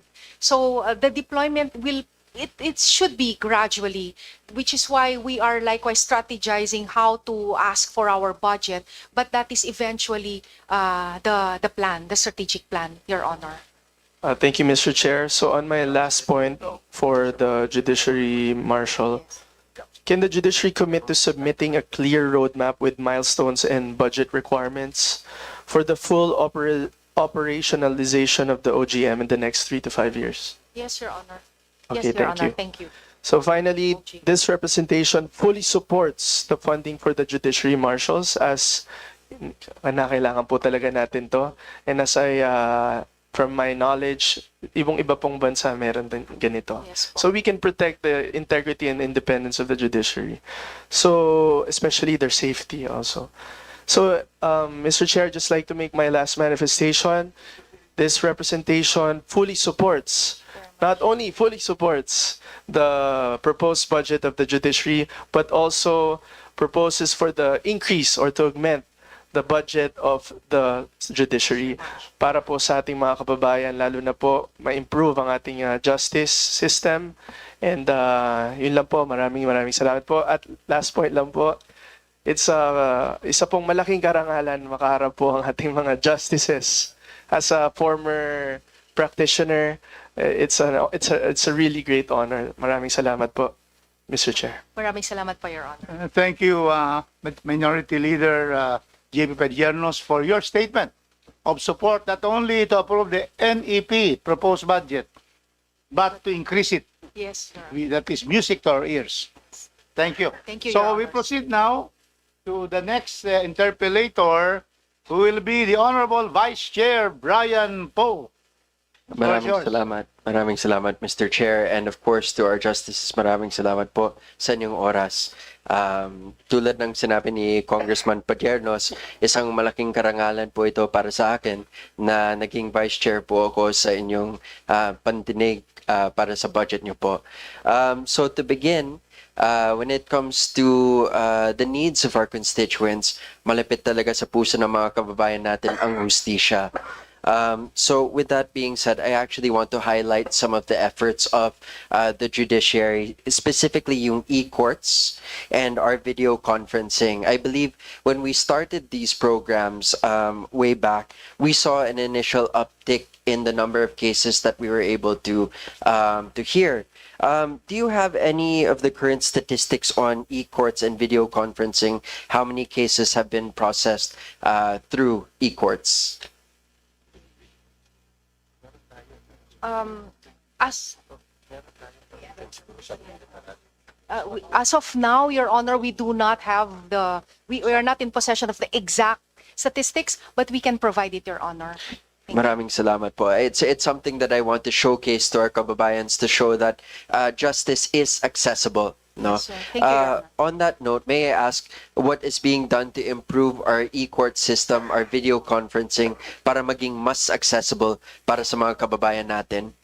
Your Honor, the video conferencing is very much dependent on the ICT equipment, which is why part of the modernization package that we were asking to be included in our budget is the procurement of this ICT equipment. And that is really the plan, Your Honor. If it really goes on full throttle, this e-court version 2.0, if all courts will be able to have the resources available on ICTs, then there will be no problem even to resorting to video conferencing and monitoring it, Your Honor. Mr. Chair, may I ask, how much are we looking at if we want to include this ICT? Around 4 billion, Your Honor. 4 billion. But that's nationwide, lahat magkakaroon ng access na. Yes, Your Honor, nationwide. Mr. Chair, 4 billion pesos, I believe the President has been trying to divert or convince Congress to divert some infrastructure spending to soft spending that people will really feel. Kumbaga, 4 billion pesos compared to some of the infrastructure projects and magiging nationwide ito, lahat magkakaroon ng access. I believe this is a worthwhile expense, worth discussing with leadership here in the House. So if we can have exact figures on that, and if ever you are able to acquire the 4 billion for next year, what are the chances that this can really be adopted within the year? This is actually a project undertaken by none other than our Senior Associate Justice Marvic Leonen, and he's really into it, Your Honor. If I can listen to his plans for, it would appear that just the end of this year, there's actually pilot courts already who have already witnessed the dashboard of the e-court version 2.0. That's in Davao. Other than Davao, we have Bacolod, Tagum, Baguio, Makati City, Your Honor. So with all those, the success in the pilot projects, Your Honor, we're really ready to roll out by next year, hopefully by January 2026. That's fantastic. If we can partner your pilot data with the data we currently have on e-courts and the number of cases that are heard, we can make a strong case for increasing the budget of the judiciary para mas accessible po ang hustisya para sa mga kababayan natin. Is there more data that you would like to share? Yes, Or Your Honor, because you were asking a preliminary data on the number, let's see how the use or resort to video conferencing can be a better access to serve justice. As of from January to August 2025, Your Honor, the number of PDLs released via video conferencing hearing is 6,232. Thank you, Your Honor. And Mr. Chair, for the record, that's 6,232 Yes, Your individuals that benefited and were given their liberty because of video conferencing, not at its full potential. Yes, So Your if we Honor. can increase accessibility, hopefully we can increase the number of PDLs. And I believe the President himself set a goal of trying to release as many PDLs as possible through proper court proceedings. Tama po ba? Yes, Your Honor. As a matter of fact, Your Honor, any accused who is a person deprived of liberty, courts usually resort to video conference hearings. And I have the statistics for it, Your Honor. From the BJMP alone, we have a total of 220,975 video conference hearings conducted. From Bucor, the Bureau of Corrections, we have a total of 6,946 hearings conducted. And from the courts, we have a 120,860 video conference hearings conducted. And I assume this is with minimal ICT equipment, no? Yes, Your Honor. Sometimes the judge would provide for himself or herself personally. Sana Yes, Your Congress can provide that for our judges, Your no? Honor. Yes, Your Honor. So I'll ask if you could submit to this representation the necessary data so that Yes, we Your can Honor. discuss amongst the Appropriations Committee how we can help. Next is I would also like to highlight the efforts of the Judiciary to look into AI. I believe that the Judiciary, one of the first in Southeast Asia already to look at an AI framework for the Judiciary. Can you tell us a bit more about how you're preparing for the advent of AI? The Chief Justice is very vocal on artificial intelligence, Your Honor, especially on research. But we have likewise been or actively training our judges that it should just be a tool, which is reflected in the provisions of our new Code of Judicial Conduct, because sometimes there are more often than not lawyers who simply resort to artificial intelligence without necessarily verifying the data. That's why we are actively telling our judges not to be more conscious of resort to AI technology, that it should not, there should be human intervention all the time, because it should simply be used as a tool, but not as it is to prepare our decisions and orders. Opo, I believe you're currently working on a framework internally on how to deal with AI, no? Yes. Yes, thank you very much, Your Honor. Thank you. So moving from there, I want to discuss quickly yung legal aid natin. So can you give me a bit of an overview on the free courts that you provide for indigents and easier access for PDLs aside from yung video conferencing natin? Your Honor, I was just handed statistics since on statistics on video conference hearings conducted, and this is from our MIS, or from our Management Information System. Since since this is 2020, Your Honor, since 2020 when pandemic struck. So as of December 15, 2024, it has become really effective because the video conference hearings conducted numbered 1,582,143 criminal cases, of which is 1,475,702. And then if we look at the July 15, 2025 figures, the VCH hearings conducted number 1,632,163 criminal cases, of which are 1,524,761. So it has really been very effective, Your Honor. Instead of canceling the hearing, we really proceed with it from remote locations. So you would say, in your opinion po, this is badly needed to advance our legal systems? Yes, Your Honor. I have a question, the indulgence of Congressman Poe. How much is the percentage of these millions of conferences in the totality of our trial court system? Percentage of video calls. Yeah, percentage. Which, if you take the totality, everything will now be video conference hearings. Then how much is that? Because our intention, as proposed by our good Vice Chairman, is to really, give you the budget so that everything will now be video conferencing, if possible, because it saves time. I have been practicing for 35 years before I became commissioner and then congressman. So, it will be easier for everybody. Judges, lawyers, clients, to be able to have that. So what is that percentage now, and what do you propose for 2026 so that we will really have video conference hearings all over the country in all courts? Yes, thank you, Your Honor. If so far, Your Honor, when a hearing involves a person deprived of liberty, parang default na po yan video conference hearing, so they don't have to come to court. So if for those criminal cases, video conference hearing po, and then compare it with the civil cases and other criminal cases that would require our default system on face-to-face hearing, video conference hearings would roughly be estimated to constitute at least mga 25 to 30% of our trial system, of our proceedings. You're now doing 25% already? Yes, Your Honor. Yes, Your Honor. But my experience in Cagayan de Oro, there's still persons deprived of liberty. They're brought by the prisoners' vans and buses that I have requested every year from the BJMP. So not all are into video conferencing on PDLs, because I can see them. I go to the jail and they are transported and they are personally appearing. So is that? I'm sure it's not yet 100% for PDLs. Yes. Which you have stated. Yeah. Can you clarify that? Because yes, in many jails, they're still bringing prisoners Yes. for hearing in the courts themselves.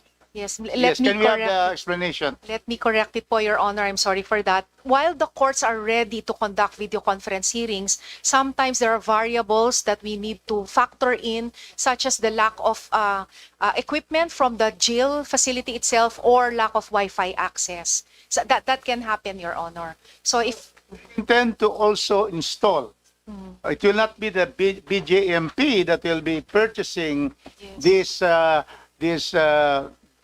online connection, but will it be the courts or we give it to the BJMP so that they'll be connected to the courts? Yes, Your Honor, because of Araulio versus Aquino, I think the BJMP has to purchase or procure its own equipment because for their own funds and connectivity.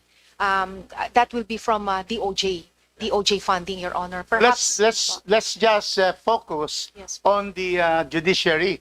So next year, if we give you 4 billion, how much percentage of all possible hearings of all the courts, the Supreme Court to the our special courts and then our lower courts, how many would be given that particular equipment and to be able to conduct hearings? If you give the 4 billion that you are saying. yes, if all courts are now all equipped with the digital infrastructure that we need, including the ICT equipment, then depending, as guided by our rules on video conferencing hearings, Your Honors, it should run 100%. It should, Your Honor, next year. Yes, Your Honor. Yeah, I've looked at your proposal for 21.7 billion, correct? That's what you're asking. That's the total amounts being requested for Yes, for the reconsideration. MR. Yes, Your Honor. Yeah, I have Yes, it Your here. Honor. I don't see the 4 billion here for ICT equipment. That's why they need us, Mr. Chair. Yeah, but it's not requested. It's not part of the request. How is that? Because it is in under our SPJI program, Your Honor. Oh, We- where is that here? Pages, we refer to pages 16, 17, and 18. That is the total 21.76 billion. So, saan dito yung yung ICT that Congressman Poe is trying to help you? Pwede natin kunin ito. Hindi yan. They Wala. already gave us that. Ito naman, we're requesting. Mr. Chair, baka it was suggested to the DBM but it wasn't included in the NEP? Is that what happened? Yes, Your Yes, Honor. but they have to be part of the 27.721 billion that you're requesting because we are going to meet with our chair and the vice chair precisely based on your request 21.76 billion. Wala dito yung capital outlay nyo is only your capital outlay is only 3.5 million for transportation and intangible assets of 1 million. Yes. So saan dito yon? You really have an eagle eye, Your Honor. Thank you for No, that. we really- Your I Honor. cannot defend you in Yes, our po. committee hearing with the chair if it's not in the Yes. request. We will add it, Your Honor. Thank you. Thank you very much. Thank you Please very add much, Your them Honor. as soon as Yes, po. possible. Please proceed, Congressman Po. That's Thank 2 you, billion, Mr. Your Chair. Honor. 2 billion po. 2 billion. Yes po. Yes po, 2 billion. Thank you very much, Your Honor. The judiciary is too humble.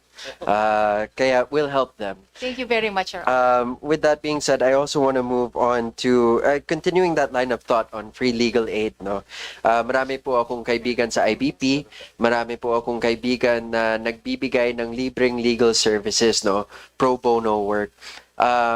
Is there any chance that the judiciary or the Supreme Court would be open to MCLE credits for pro bono work?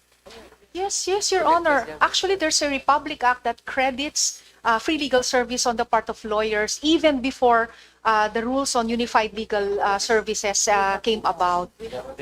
Pero sa ulas po, mas particular na yung number of hours rendered by a member of the bar who's qualified to render free legal aid service. Yes, So Your Honor. just to continue, what is exactly the correspondent units for the number of hours served? Can we know? Yes, Your From the Honor. It's ulas. 12 hours, Your Honor. If there is 12 hours units, Yes, Your Honor. credits, okay? Accredited For how for many MCLE. hours of pro bono work? 36 hours, Your Honor. So the But- lawyer should be able to time it. Yes, Your Is there Honor. a certification from the regional executive judge? Yes, Your Honor. We have our ULAS rules, Your Honor. Okay, so they will get the entirely 12 units Yes. for 36 hours of. MCL. That's clear. Many are watching us lawyers. So lawyers should just, those watching us continue to give pro bono. Yes, Your Honor. You will be exempted with 12 units Yes, Your Honor. if you have 36 hours in court pro bono. Thank you. Thank you, Your Honor. Sorry, Mr. Chair, I just had to ask that para, yes, we can remind our legal friends that there are credits that can be availed of for good service to our fellow kababayans. Actually, that ends my line of questioning because I'm really here to support the judiciary in their modernization, in their accessibility, and their provision of legal services to those in need. No, so I would like to manifest my support for the judiciary. And again, it has been an honor to preside over your budget with our chairman here. Maraming salamat po. And we will make a case for the increase in budget for our kababayans and for our justice system. Maraming salamat po. Maraming salamat po, Your Honor. Thank you, Vice Chairman Brian Poe, for your support for the budget of the judiciary, especially the specific fields that you want to be augmented. Our next interpellator is also from the minority Deputy Minority Leader Tonji Tinio. Wala na? Basta pala. So then we go to Representative Rene Co. Wala na, so majority lang naiwan. Ako, we can decide immediately to increase all of this. Mr. Chair, Oh, wala. Hindi ka nalista dito, but we'll call you because this is the slot of the minority. We call on, you want to have a time, di ba? Yes. yes, Mr. Chair, please. Congressman Sergio Dagook is now recognized for the minority. Thank you, Mr. Chair. Magandang umaga po sa ating lahat, no? Especially to our justices, both from the Supreme Court and the Court of Appeals. Magandang umaga. Justice Raul is aware of my issue year in, year out. The former court administrator also, who is now Justice Marquez, no? Nagkakilala kami dahil sa issue na to. I hope, no, this will be the last budget hearing on my 7th year in Congress, because we are delivering justice and not paying, no, the power bills of the different courts of the country is also an injustice. Para may paliwanag ko lang, mostly these courts are found in the different provinces or in some cities under the area coverage of the electric cooperatives where I represent. So, para lang malinaw sa ating mga justices, distribution utilities lang po ang electric cooperatives. They are non-stock, non-profit, under PD 269. Yung pong binabayaran natin na 1 piso sa kanila, 17 centavos lang po yung natitira sa kanila, yung distribution charge. Kasi yung generation charge po, which constitute 60 to 65% o 65 centavos per piso, sa planta po yon, because we are not generating, we are only distributing. Yung 12 centavos po doon, sa BIR po yon, taga-kolekta lang kami. Yung 10 centavos sa national grid, yung transmission line po natin. So, in every piso na hindi nababayaran, yung 17 centavos natin na matitira, supposed to be for the operation, naghahanap pa po tayo ng pangdagdag na another 17 centavos para mapunan yung 65 centavos. Puputulan po kasi tayo ng planta pag hindi tayo So, may I reiterate my appeal for the 7th year, not to the Court of Appeals, but to all the justices. May appeal na to find ways. Ginawa na po to ni Justice Marquez nung time niya, pero mayroon pang mga hindi na plansa. Pinapine-tune to ni Justice Villanueva. Kakaunti lang yung panahon niya, pero may malaking improvement na, no? May mga na-assign na tayo na mga finance doon na mga judges sa mga regions. Sana po ay matapos na to. Anyway, may budget naman kayo. For example, ngayon, can I respectfully ask, magkano yung budget natin sa utilities for 2026? MOOE po kasi. We will just check, Your Honors. That's under MOO.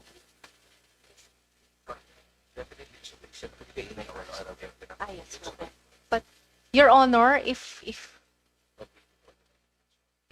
you may be interested to know, with the creation of our Office of Regional Court Managers, they are actually tasked to monitor payment of utilities from water for different regions. That will be constitute water, electricity. So meron na pong nagmo-monitor noon, Your Honor. They make sure that electricity in particular is paid. So for Yes po, Mr. Chair.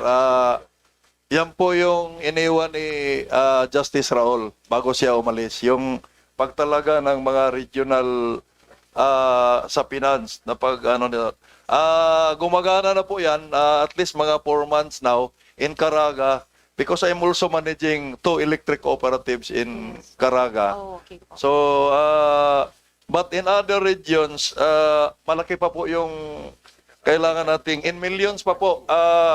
In some regions po, mayroon pang mga 2021 prior na yes hindi po. natin na settle. Yes Baka po pwede na Yes po. yung in charge doon, Yes titingnan kung valid pa yung mga bills na yon. Yes po. Baka pwede pong masettle. Yes po. May I just respectfully ask kung sino yung bibigyan ko ng kopya para at least ma-verify. Kami na lang po, Your Honor, so we can talk to Tumuturo the na si RTM. Justice Ram. Yes po. Opo. Yes po. So, yan lang naman po yung issue ko year in, year out in behalf Yes, of po. the electric cooperatives na nahihirapan na pong isubsidize muna yung pambayad sa planta Yes, po. at nagamit na nila yung pansahod sa mga empleyado just to be able to continue serving the areas under their franchise. So, before I end, Mr. Chair, I would like to reiterate every year my manifestation for the support of the budget of the Judiciary, no?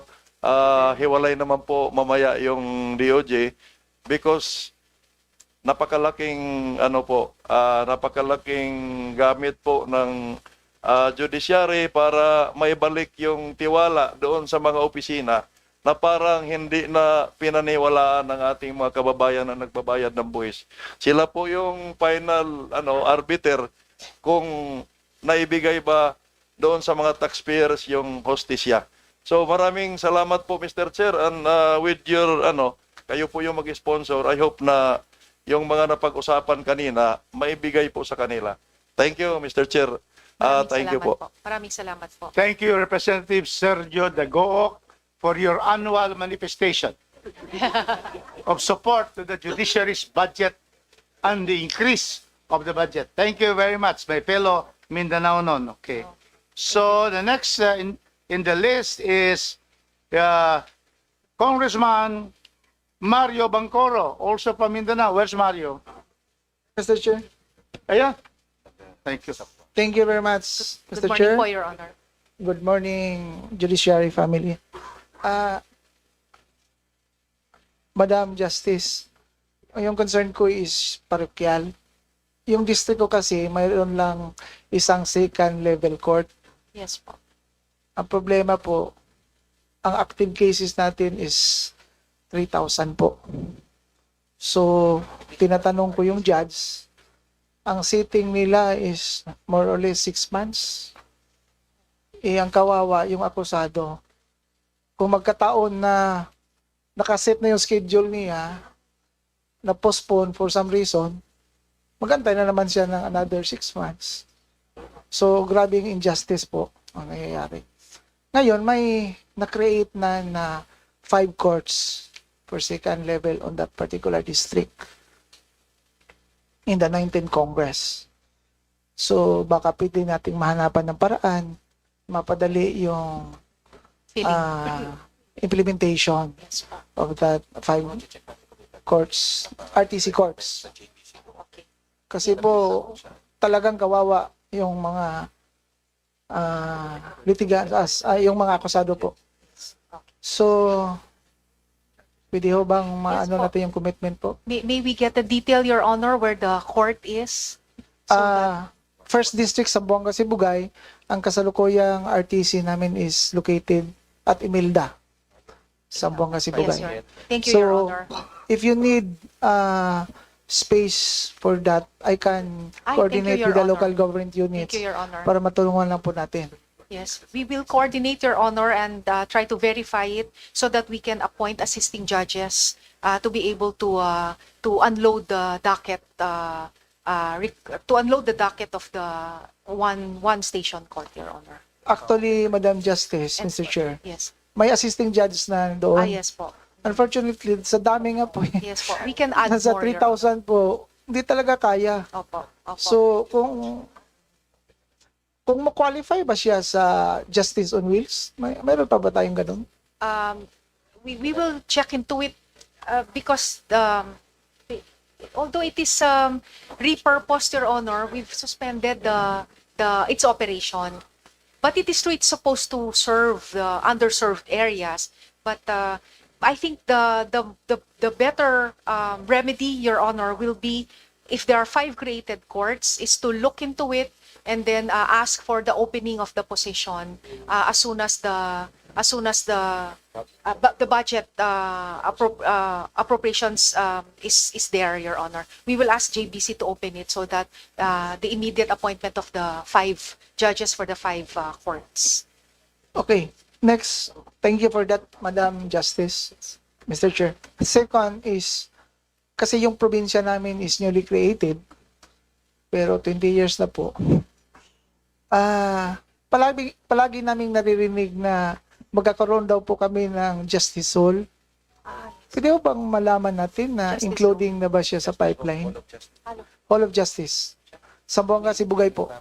Before the Justice would answer, let me welcome our Chair of the Committee on Appropriations, Chair Mika Swansing. Ay, And let us hear her first. good morning, Your Honor.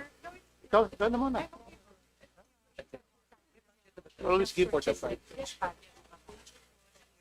Okay, so we can proceed with the answer to Congressman Bangkoro. Thank you. This is just Justice. from coordination from our halls of justice, chief of office. We have 170 million. We have a pending purchase request for the construction of the Hall of Justice in Melda, Zamboanga, Sibugay. Emilda or Ipil? Ipil. In Ipil, Your Honor. For your guidance, Madam Justice, it's in the 2nd district po yan. So, baka pwedeng sa... Ipil, Opo, dati sa po district ko po yun. Ibang district, 2nd district po yung Ipil. So, with the enactment po ng 5 newly created RTC, magkaroon na po kami ng 6. So, pwede na po kaming entitled Yes one po. Justice Hall kasi 6 salas na po kami. Sige po. Your Honor, if you can provide us the lot within which to build the Hall of Justice, that will be better. We can I coordinate. can arrange po sa Yes po. mayor. In fact, I Sige initially talked with one of the mayors. Then, they're Yes po. willing. They're Yes willing po. po. Yes, Kung we may can do that, tao Your po Honor. kayong pwedeng bumisita sa We will sa personally district go po there, Your namin, Honor. we can facilitate for that po. Yes po, Your Honor. We can coordinate po, Your Honor. And Thank you very for much, Madam. That's a good development po. Maraming salamat. Thank you, Madam Justice. Thank you, Mr. Chair. No Thank further you. questions, Madam Chair. Yeah, thank Mr. you. Chair. My good friends is way back in the, we were Actually, the coordinating chairperson together. is my ninong. Yes, yun. And that is, we were also working together. To add to the statement and to question, I think it's about time that we open, not probably the 5 courts immediately. It has never done because of the budgetary needs. Could we have, how many of the 5 can you work for the opening to the JBC for appointment, for Sabay-sabay na po. We can do it sabay-sabay po. Pwede po, Your oh, Honor. sabay-sabay. Thank Yes, you. So, Romy, as long as it's- okay na. As long Now- as it's funded. As Yes. long as it's funded. Now, how about the Hall of Justice? I don't see it in your program. Only Cagayan de Oro is clear here. Wala po kasing lupa, How Your about Honor. Imelda? Imelda meron po, but Ipil wala pong... this is Imelda pala. Oh, wala Yes, nga Your Honor. Imelda eh. Opo. So, isama mo na dito. Yes. Sige po. Sige. So another... How much will that cost? Normally, Hall of Justice. a 5-court building. Usually, it's 5. Kasi dito si Representative Romeo eh. So, yun present today, yan ang isiguro namin na ma-propose. Bibigyan na raw po Chairman is natin. already here. 500. Chairperson.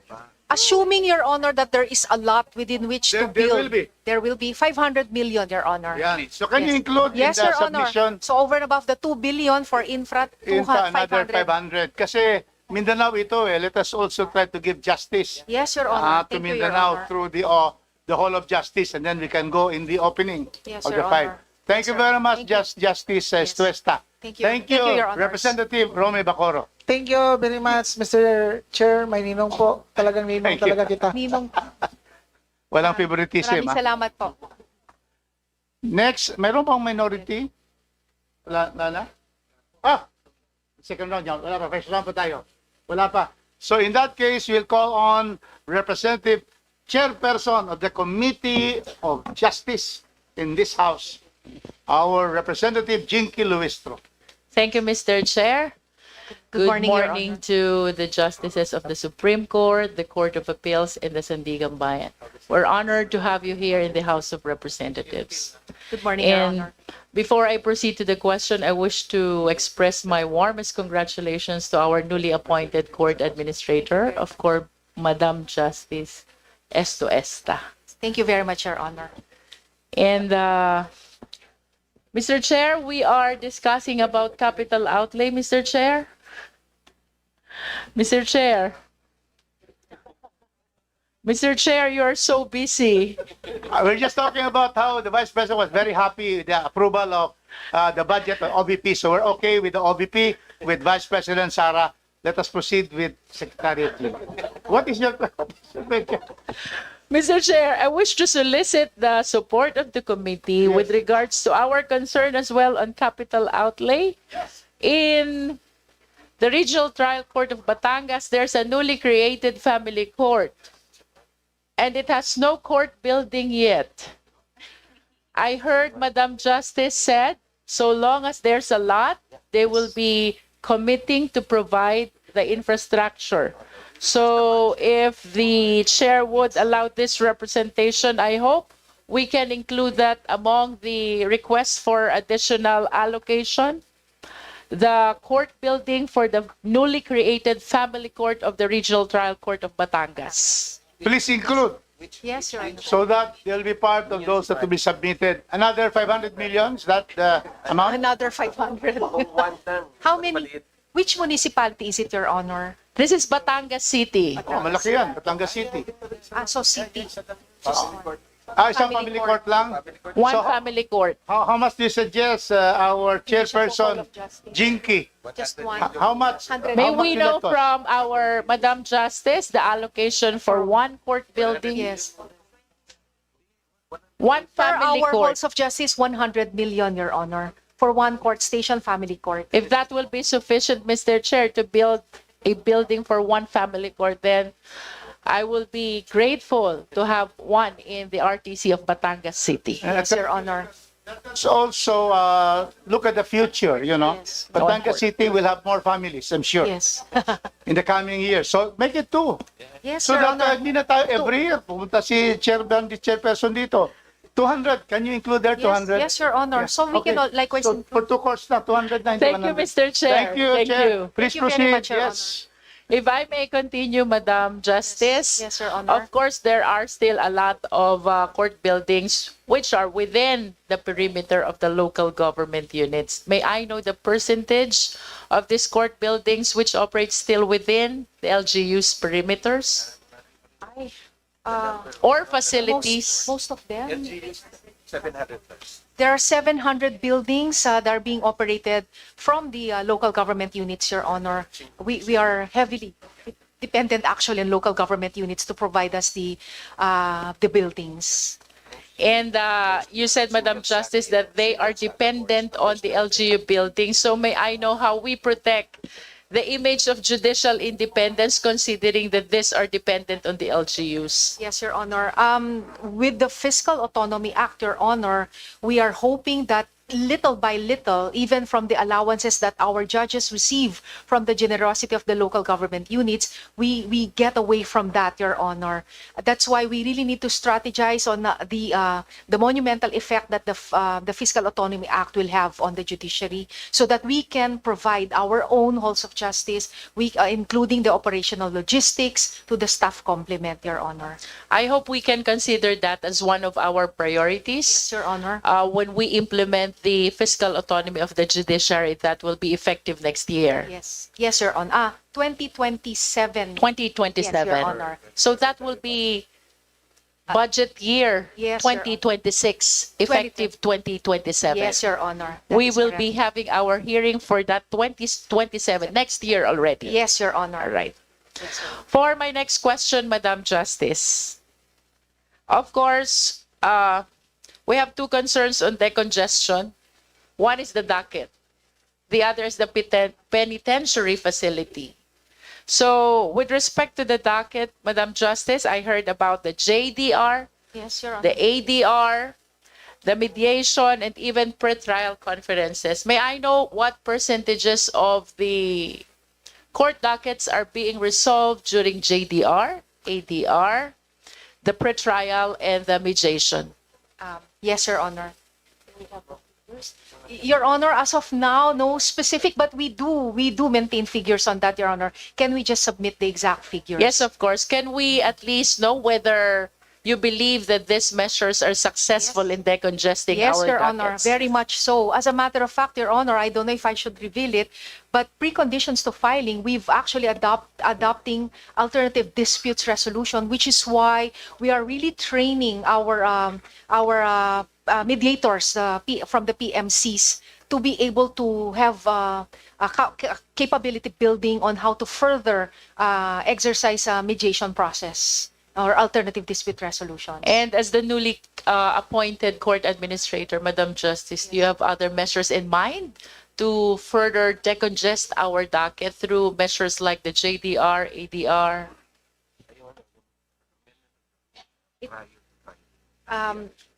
Yes, Your Honor.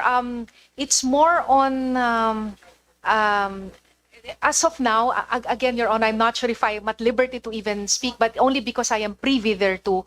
Before to cure our decongested docket, it is a proposal that before one can even file a case in court, we are developing a rule that there should be at least a resort to 2 alternative dispute resolutions as a precondition to filing. So litigation is not, it's only an end cause. Parties should avail of every remedy that they have to resort to alternative dispute resolutions, mediation, conciliation, even from their elders in the family before they can even file a case in court. So that can declog our docket in court, hopefully, Your Honor. I understand that mediation is mandatory. Is this correct, Madam Justice? Yes, Your Honor. Yes, Your But with Honor. respect to JDR, ADR, and the pretrial, this is still based on the discretion of the litigants. Yes, Your Honor. I Yes, see. Your Honor. And the next concern, Madam Justice, is the decongestion of the penitentiary facilities. I am inclined to believe that detention, imprisonment is still part of the administration of justice, notwithstanding the fact that this is within the jurisdiction of the PJMP and the Bureau of Corrections. May we know, Madam Justice, what measures or interventions does the judiciary have to address the decongestion of penitentiary facilities?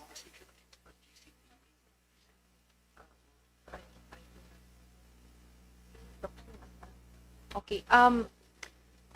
As one aspect, Your Honor, that we've brought up is the existence of our JSCC, the Justice Sector Coordinating Councils. So as we have clarified earlier, a case in court does not end with a judgment.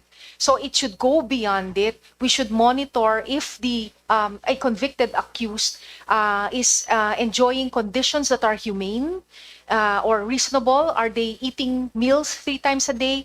And this will require us to coordinate with our justice stakeholders, with the DOJ, BJMP. Your Honor. And likewise, the jail visits that are needed to be done by the judges themselves to be able to check on likewise on the conditions of the detainees before their courts.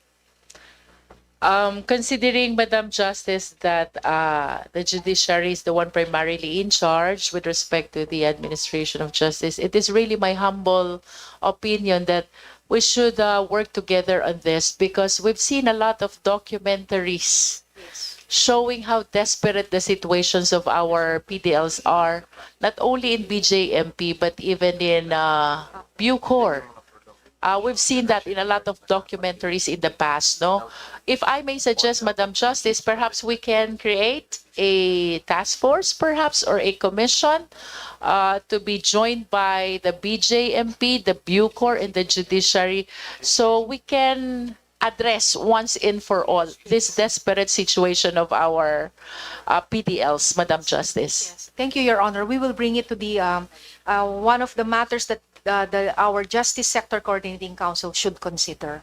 Yes, Your Honor. And for my conclusion, Madam Justice, of course, as the chair of the Committee on Justice of the 20th Congress, I'm expressing my full support to the request and even the request for additional allocation for the budget of the judiciary. Thank you, Mr. Chair. Thank you very much, Your Honor. Thank you very much, our chairperson of the powerful Committee on Justice, and who is a shining light of Congress today, and that is Representative Chinky Luistro. Thank you very much for your statement of support for the budget of the judiciary, and also its augmentation, correct? Yes, Also the augmentation. Thank you. For Batangas. Before we proceed, let me just announce the invitation of our speaker and our chairperson, Mika Swansing, all justices, the court administrator, the assistant court, and then the deputy are invited after this hearing to have lunch at the social hall of the speaker's office. And so we only have at this point only 3 more plus 1 second round. So we have only 4. So in other words, please do not eat what is given to you now because there's a better deal at the social hall for you. Okay, so thank you very much. So with that clarified, we now go to the third to the last interpellator, and this is back to the minority. We have the Honorable Robert Nasal. The floor is yours, Robert. Yes. Good morning, Your Honor. Thank you, Mr. Chair. Good morning to our esteemed justices and members of the Supreme Court. Good morning, Your Honor. So I just have a few questions.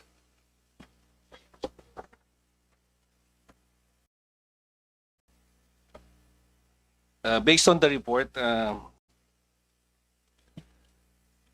are 41,587 permanent positions in the judiciary as of 2024, and a total of 12,039 remain unfilled,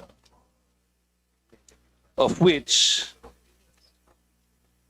the Supreme Court and lower courts accounted for 11,511, or 95.6% of total unfilled positions during the same period. May I ask, what is the reason for bakit po tayo nagkakaroon ng problema in terms of hiring and filling the positions? One, basically, Your Honor, is a position cannot be immediately filled if it does not yet have a NOSCA from the DBM, Your Honor. So the waiting process before that position can be filled or even opened up to fill in the vacancy. But Your Honor, we want to assure you, Your Honor, that we are constantly monitoring the vacancies involved.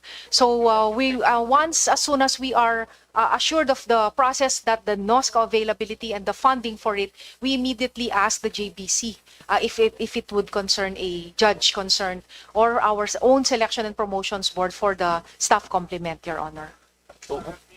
Yes, Your Honor. Just clarify, because under Section 7 of Republic Act 12233, creation of offices and reorganization of the administrative structure, it provides here that I see no need to go to NOSCA and the DBM. Yes po. Yes po. That So there is no more NOSCA for the Supreme Court. Yes, Your Honor. So under this bill, in answer to Congressman Robert Nasal, it says here that the Supreme Court, here you go, shall create positions and allocate the necessary budgetary support for the operations of such offices. So therefore, the creation of offices at the regional level shall be guided by the principle of decentralization of administrative, financial, and personnel matters. So clearly, so you can immediately create positions and the items there and get the budget from what you have. Yes. So can we therefore get the answer to Congressman Nasal on how to fill up and all of those? Yes. Yes, Your Honor, but since the rules on the TWG is supposed to create the rules on the effects of the Fiscal Autonomy Act, I can only probably say, Your Honor, that those unfilled positions were created and funded before the Fiscal Autonomy Act. So we can only look forward and create positions this time around without going through the DBM. Or if the DBM does not create it, still the default DBM does not give it out in 120 days, then appropriate measures can be undertaken by the Chief Justice. That's correct. So we need to have the TWG first. Yes, Your Honor. And then the rules and regulations Yes, po. of this. But Section 8 is very clear also, Yes. Congressman Robert. Section 8 of the new law states that the Supreme Court shall have the authority to determine the number and positions of court personnel necessary for the operations of the judiciary. So within the limits of the appropriation. So you are the power to be able to create positions and put items and appoint them. So thank you. But let's await the TWG and the rules and regulations under Section 10, implementing rules and regulations. Okay. Together with the DBM and COA, Supreme Court shall promulgate the rules and regulations to carry out the intent within 6 months. So you can do it earlier. Yes, po. Thank you. Yes, thank you very much. Congressman Robert. Thank you for the clarification, Mr. Chair. And considering, ma'am, considering the new provision as stated by the chairman, what is the timeline for us to fill up the positions? And how many positions po ba yung kailangan natin ma-fulfill? If it's before the Fiscal Autonomy Act, Your Honor, No, moving forward. Moving forward, we have 6 months to come up with the IRR, and then it needs a lot of strategic planning, Your Honor, and the budget linkage. So it has to be within after 6 months, hopefully po within the next 6 months again or a year. So is this a major contributor to the backlog in terms of the cases, the case backlog?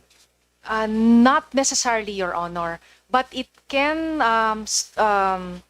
speed up and the manner with which we undertake our adjudication function. But in terms of budgetary, wala naman po kayong problema for the in terms of the budget to fulfill the positions. We do need the budget, Your Honor. Yes. Po. Okay. But at this time around, we're given more leeway or autonomy to decide our personnel, our infrastructure, and our MOOE without undergoing the executive oversight of the DBM. I just have one more question. Do you have personnel within the judiciary who are classified as job order and contract of service? For some courts, yes, Your Honor, but for the Supreme Court, most of them are casuals and contractuals. So contract of service po. Contractuals, Yes. Contract of service, yes, Your Honor. So are they napapractice po ba natin yung provision under Republic Act 11861 applying to solo parents, yung 7-day leave for JOs and COS or yung mga contract of service?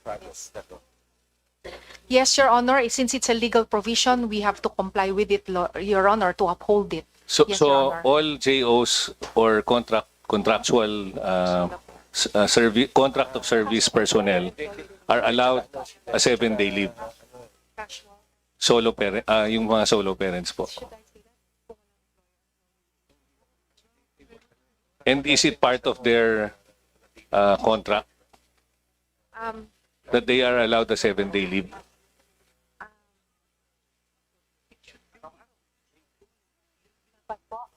We should apply it, Your Honor, but perhaps we need to, if that's the case, we need to tweak the provisions that we have, no, in every contract for every contractual. Opo. Yun lang po ang Yes po. But hinihingi it's good to namin. note it, Your Honor. Yes. So if Solo parent.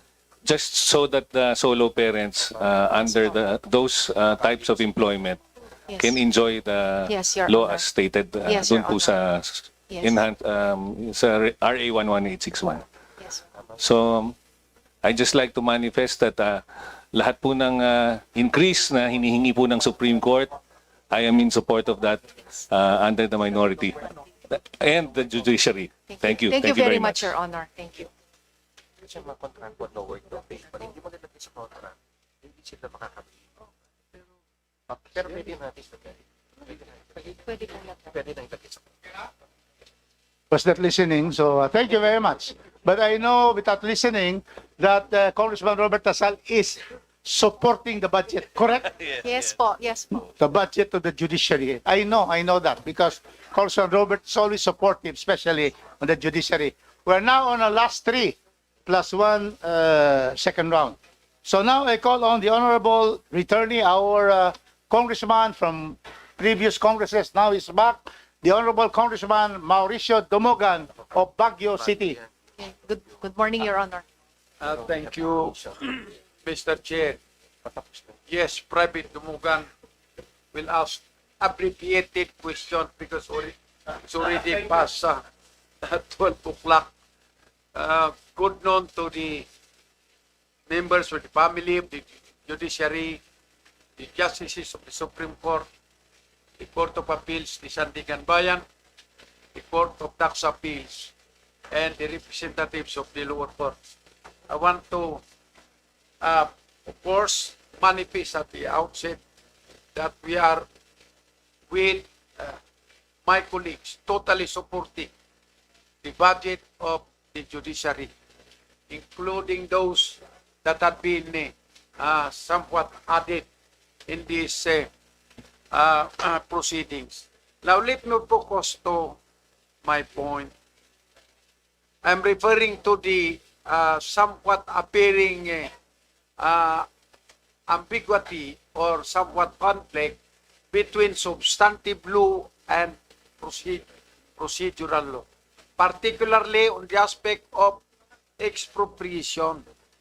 Republic Act 1752 and 8974 with respect to Rule 67 of the Rules of Court. Right. In Republic Act 8974, as a requisite for expropriation, the plaintiff shall deposit the 100% value of the property based on the zonal valuation of the Bureau of Internal Revenue.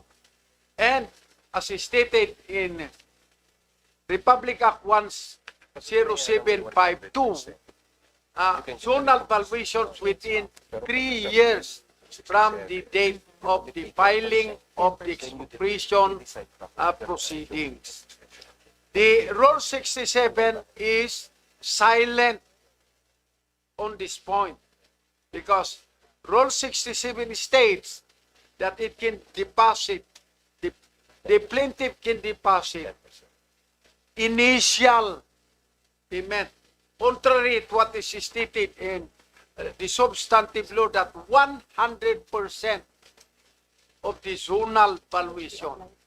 Now, can you please take note of this one and try to come out with a clear reconciliation of this one so that I am sure, it can speed up expropriation cases. Yes. Second point that I want to bring to the attention of the judiciary. There are instances wherein the land is long time occupied by government without following the process of expropriation. Now, Rule 67 is silent because there must be, supposedly, if it's not yet occupied, there must be first writ of possession after payment of the deposit before the plaintiff will be allowed to occupy the said property. But in this situation, the property was occupied already by the plaintiff in 1956. The rule is silent on this point. So I hope you come out with somewhat a provision that will address this point.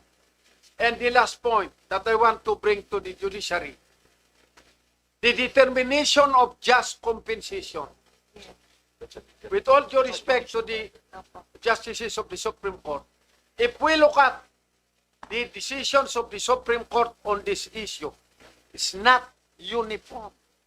A lot is seeing market value of the property at the time of taking, which is somewhat contrary to what is stated in Republic Act 10752 and Republic Act 8974. Like in this particular case, the value of the property in 1956, 5 pesos per square meter. That been converted into commercial status, the zonal valuation is 1,500. Still, the court is following the the market value in 1956. It's too much injustice to the owner of the property, whose property had been taken in 1956, deprived of the enjoyment of his titled property. Rule 67 on this point is somewhat silent.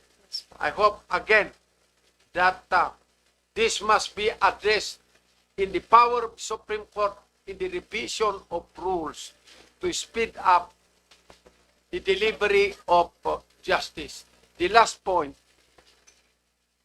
how I wish, I'm sure you have included it, you came out with certain schedules that in expropriation cases, it must be speed up.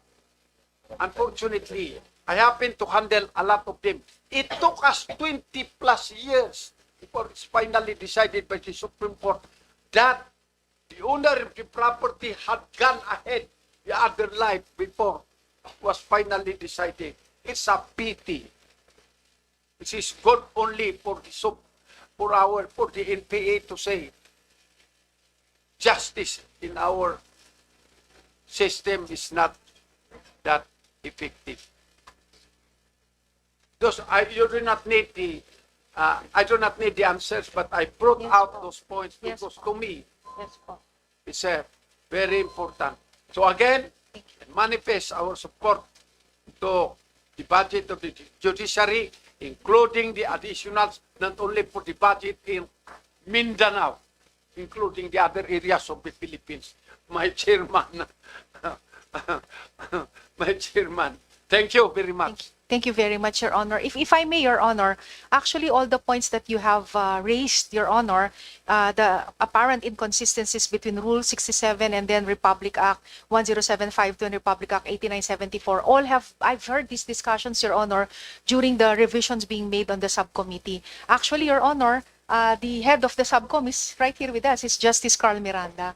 And he's in charge of Rule 67 because he came from the Office of the Solicitor General. Thank you, Your Honor. Thank you, Justice Carl. So, could we expect an earlier resolution? Because it seems justice is denied to the owners in Baguio City. Yes, Your Honor. Thank you, Your Honor. The matters raised by the Honorable Damogan regarding expropriation have been incorporated in the proposed revisions to the rules of court, particularly on Rule 67, have been submitted by the subcommittee on the revision of the rules on civil procedure to the Supreme Court for its review and for its consideration and approval. Thank you, Justice Carr. I worked with you in the 13th Congress when you were still in the Solicitor General's office. Yes, sir. Yes, sir. And Mas lalo lang, dalian natin kasi, ano. So anyway, can we get the commitment of our administrator, Justice, that when are you going to release first the approval by the Anbank? We have here the 4 justices. When can we have is it the court procedure for the civil cases?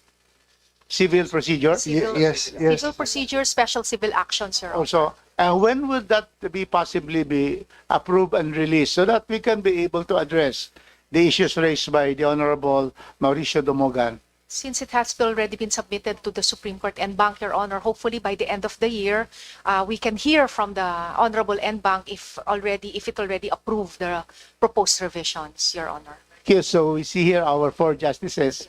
If you can help, especially in fast tracking the approval of the civil procedure rules, including special proceedings. Yes. Thank you very much. So with that, we go now to this second to the last before the second round, the Representative Alfel Bascog. Wala? Okay, so second to the last is Congressman, our dear Mindanao, my neighbor in Butuan, Representative Joboy Aquino. Thank you, Mr. Chairman. Good morning, Your Honor. Good afternoon po sa inyong lahat. Good afternoon. Justice Good natin. afternoon po.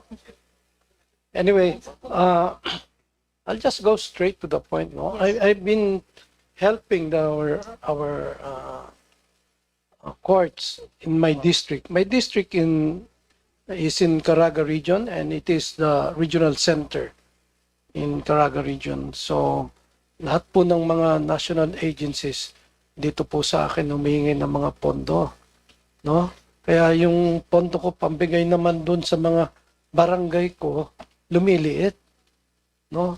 And I think I'm one of the luckiest congressman right now here in Congress, no? Because I've been watching the hearing for 2 hours now, and I decided to pass by. Dito lang po ako sa third floor.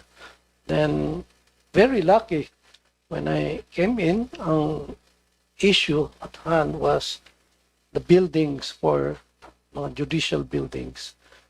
And ako po talagang naghahanap ako because ang mga tinutulong ko po doon sa building ng ano doon is yung parking lot nila. Yes. Ma-covered yung parking lot nila and save sila, no?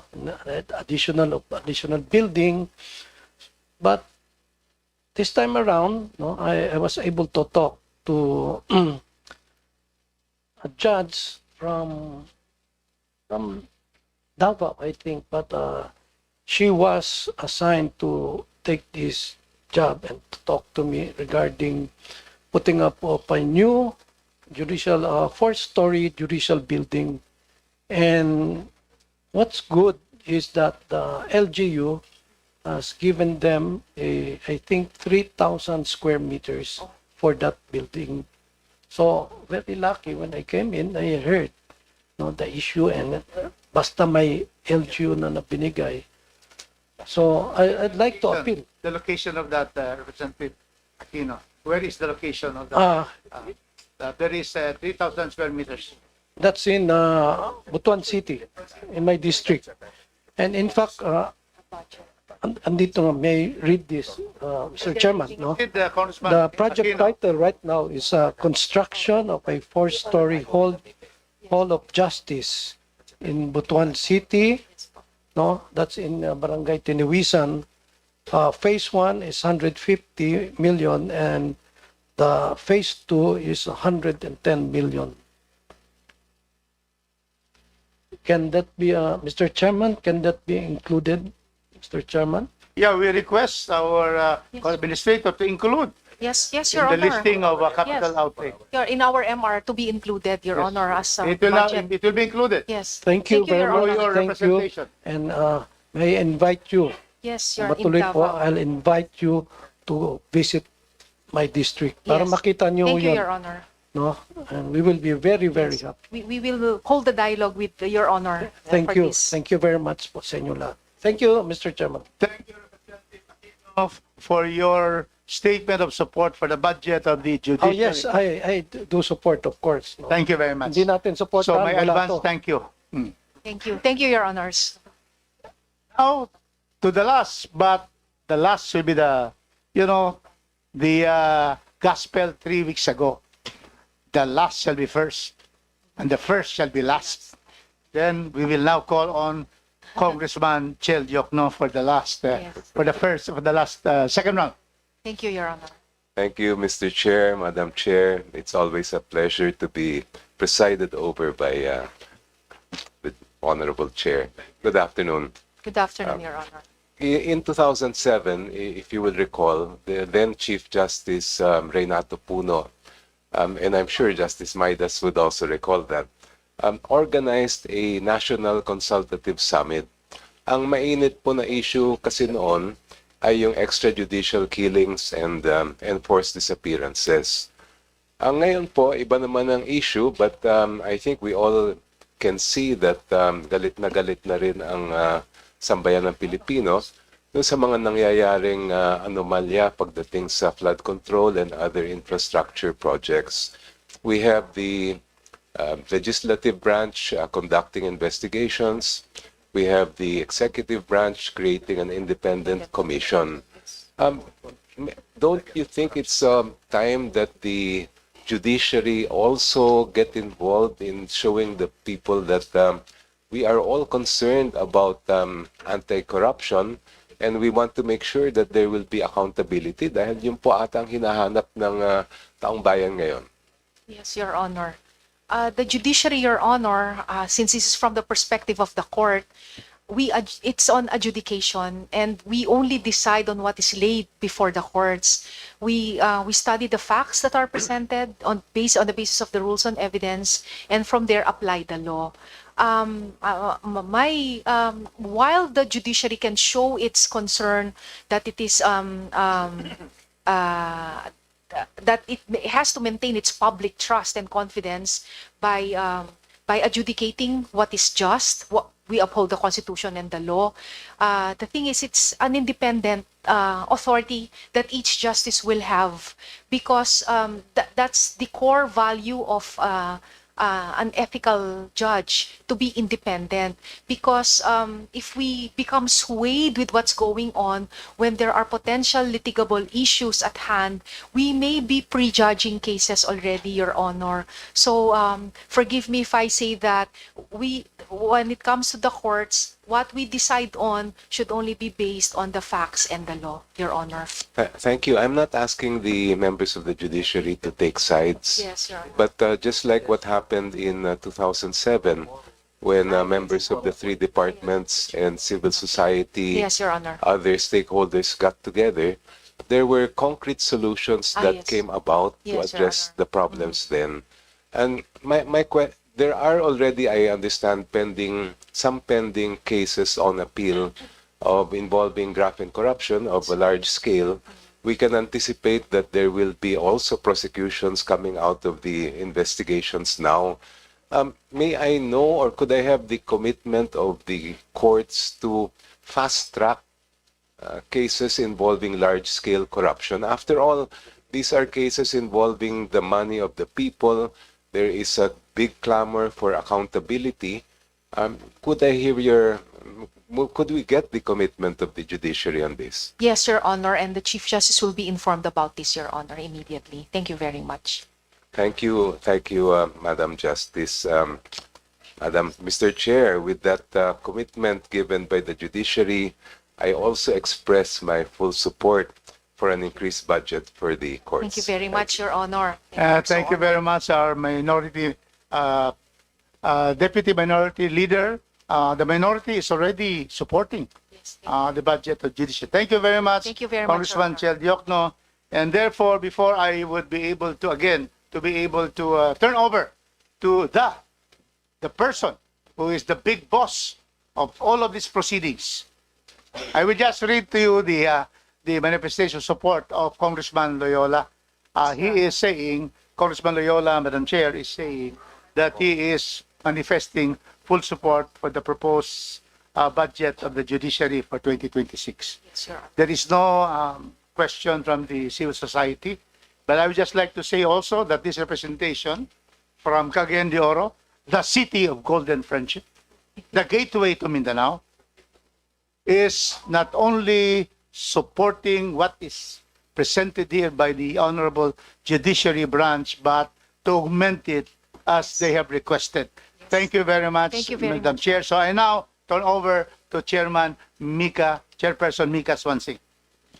Thank you very much, Vice Chair Rufus Rodriguez, for shepherding the passage of the budget of the Judiciary. My apologies for not being here earlier. I presided over the budget hearing for the Office of the Judge. Associate Justice Garland, thank you very much po. Associate Justice Lopez, Associate Justice Marquez, Associate Justice Villanueva, our Court Administrator, the Honorable Gomez Astuesta. Thank you very much po. And as well to our Assistant Court Administrators, our Deputy Court Administrator, and the Deputy Clerk of Court. Thank you very much po for being here. Associate Justice Jacinto from Sandigabayan and Associate Justice Miranda. Thank you very much po. From the Court of Appeals, Presiding Justice Peralta and Associate Justice Mamawag. And from the Court of Tax Appeals po, Associate Justice Ferrer Flores. Thank you very much po. Madam Chair, I'm sorry, if I may, just one last request. Yes, go ahead If I po. could request the Sandigan Bayan to submit the list of the aging pending cases that are 20 years or over, together with the amounts involved and perhaps a short summary of the reasons why the cases are taking that long. Thank Yes, you. yes, Your Honor, we will do that. Thank you very much, Your Honor. Thank you, Madam Chair. Okay, Representative Jacques, no, that's it for the questions, right? Okay. All right. So I've been looking over the presentation of the budget, the proposed budget of the Judiciary. I'm seeing here po that in terms of budget utilization, wala po kaming masabi. Very much well utilized po. Consistently for across the board for the Supreme Court, the PET, CA, Sandigabayan and CTA. So all of them po, all above 96%. So very stellar Thank you very po in much, terms of the budget utilization. Thank you. And in terms of the requests po, I'm looking through every single line item of what was not included in the NAP. So as per the presentation, the current proposed budget for the Judiciary under the NAP is 67.945 billion pesos. And I'm seeing here po the detailed breakdown of the roughly 21 billion as requested po for consideration of the Committee for Additional Funding. I always ask before po we end the deliberations, we know naman po there's limited fiscal space. If we are able to find additional fiscal space, we have to share it across the different departments po and the different agencies. So I would like perhaps to give the floor to the Judiciary if in case po we're not able to accommodate the full 21 billion as proposed here. May I request for a prioritization po as to which programs, which projects, which line items you would like us to prioritize for additional funding? Para lang po, we would every time meron po kaming mahanap na fiscal space, we can put it in as per your priority. Mahirap din po kasi if we're the ones who kind of put it in and then all of a sudden hindi po pala yon yung utmost priority ng Judiciary. So if we may request that po, if possible po within 48 hours, kaya po ba? Because we have 2 days of committee hearings to go, and then we'll proceed po to the Budget Amendments Review Subcommittee. So that will be this week, and then we're proceeding to the plenary next week. So para po maipasok po namin doon po sa mga amendments that we will consider under the Budget Amendments Review Subcommittee. If you're comfortable na po, Court Admin, if you may appraise us. Yes, Your Honor. I guess you also need to align po with our associate justices present here today. But would you be able to provide us siguro a high-level top 3? Yes, Your Honor. Top 3 to 5 right now. Yes, Okay. Yes, ngayon Your Honor. po? We can do it. We can do it, Your Honor. By tomorrow. Tomorrow na lang. Madam Chair, Yes po, Representative Madam Nino. Chair, pasensya na po. I was going to forego my interpellation. Pero dahil humingi po kayo ng budget priorities, no? Kung pwede lang po mag-raise ng isang bagay. Okay. Maiksi lang, maiksi lang. Just one po. Opo. This has to do po with the use of Filipino Sign Language law and interpreting. No? Kasi author po ako nung Republic Act 11106. Yes, Filipino Sign Language law. No? Tapos kasama po dun sa nire-require nun is for the Supreme Court and all the other courts to provide for to ensure the availability of Filipino Sign Language interpreters. No, so ang concern ko lang po is the budgetary requirements to make that possible. No, so meron po bang budget na nakalaan diyan at kung kulang magkano po ang kailangan para sa full implementation nito? Yes, Your Honor. Actually, there are rules already adopted on the Filipino Sign Language to be used in court. Is there a budget? We need 50 million pesos for that, Your Honor, to be able to implement it fully. Madam Chair, 50 million pesos po. Siguro naman kayang-kayang mahanap yan ng komite. So sana po maisama po sa submission yon to the Honorable Court. And Madam Chair, sana po napakalaking bagay po for the Filipino deaf community if Filipino Sign Language interpreting is available in the courts. And it will only take 50 million pesos. Thank you po. Thank you very much, Representative Tino. Perhaps if I may pose a question din po to as co-author of the measure po. Ano yung appropriations provision doon sa law? When it was passed po, usually we do have appropriations provisions. Has it taken into consideration the additional funding requirements for the different agencies and Well, departments? I think if I remember correctly, it's the standard wording, which is using the available appropriations for the current year and then subsequently for requirements to be included in the proposal of the agencies concerned. Okay, noted on that po. We'll take a look and we'll also wait for that in the list of requests po. If you may also please take into consideration the manifestation of Representative Tino. Yes, thank you, Your Honor. We've taken note of the representation on the additional 50 million to be added to our request for reconsideration. The 50 million po ba, Representative Tino, that's only for the judiciary or that's across the board? Maybe the Supreme Court can clarify whether that only applies to the Supreme Court itself or to the whole judiciary. Just for the judiciary, Your Honor. So whole judiciary. across For the the whole Across the board, judiciary. Yes, Okay. yes, Your Oh, Honor. yun po. Kayang-kaya na po siguro yun, Madam Chair. 50 million for the whole judiciary. Thank you. Thank you, Representative Tino. We'll take that into consideration po upon receipt of the submission from the judiciary. By tomorrow, Your Honor, we will submit our top priorities. Tomorrow na kagad. Okay, better if Yes, tomorrow. Your Honor. Kasi we're doing the Budget Amendment Review Subcommittee meeting on Thursday. So sakto po, if you can get it to us by tomorrow, mapapasok na po namin sa deliberations. Thank you very much, Your Honor. Thank you very much po. So I guess Vice Chair Rodriguez, I believe all the requests for additional information, all of that is already there. We've gotten the commitment from the judiciary that they will provide the necessary documents. On our part po, a lot of the members have expressed support in terms of augmenting what's already there in the NEP. So, ang titignan na lang po namin, it was brought to my attention by Chair Rufus Rodriguez that there are certain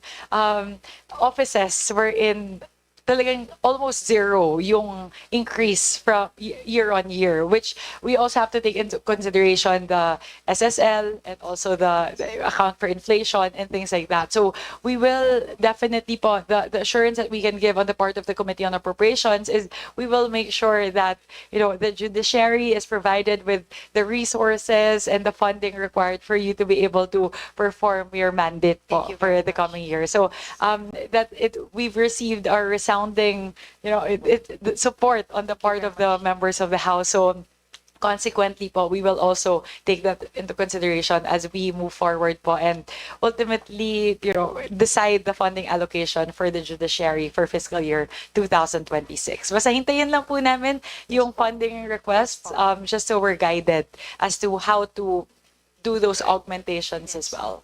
Okay, and with that, given that there are no other interpolator who wishes to pose questions to the judiciary, may I solicit a motion from the body? Madam Chair, Yes, I Representative move that we Escudero. terminate the budget hearing on the proposed budget of the judiciary, including its attached agencies. I so move, Madam Chair. Thank you very much. Any second? The motion.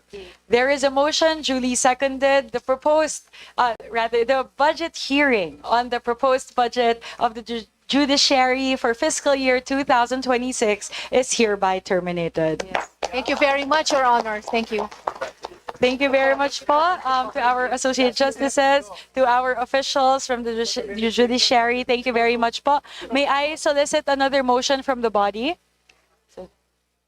1:30 po. I move that we suspend budget hearing until 1:30 this afternoon. To give way, Madam Chair. to give way to the preparations for the budget hearing of the Department of Justice at 1:30 p.m. The hearing is hereby suspended. Thank you very much, Vice Chair Rufus Rodriguez, and to all the members of the committee who are present here today. Maraming salamat po.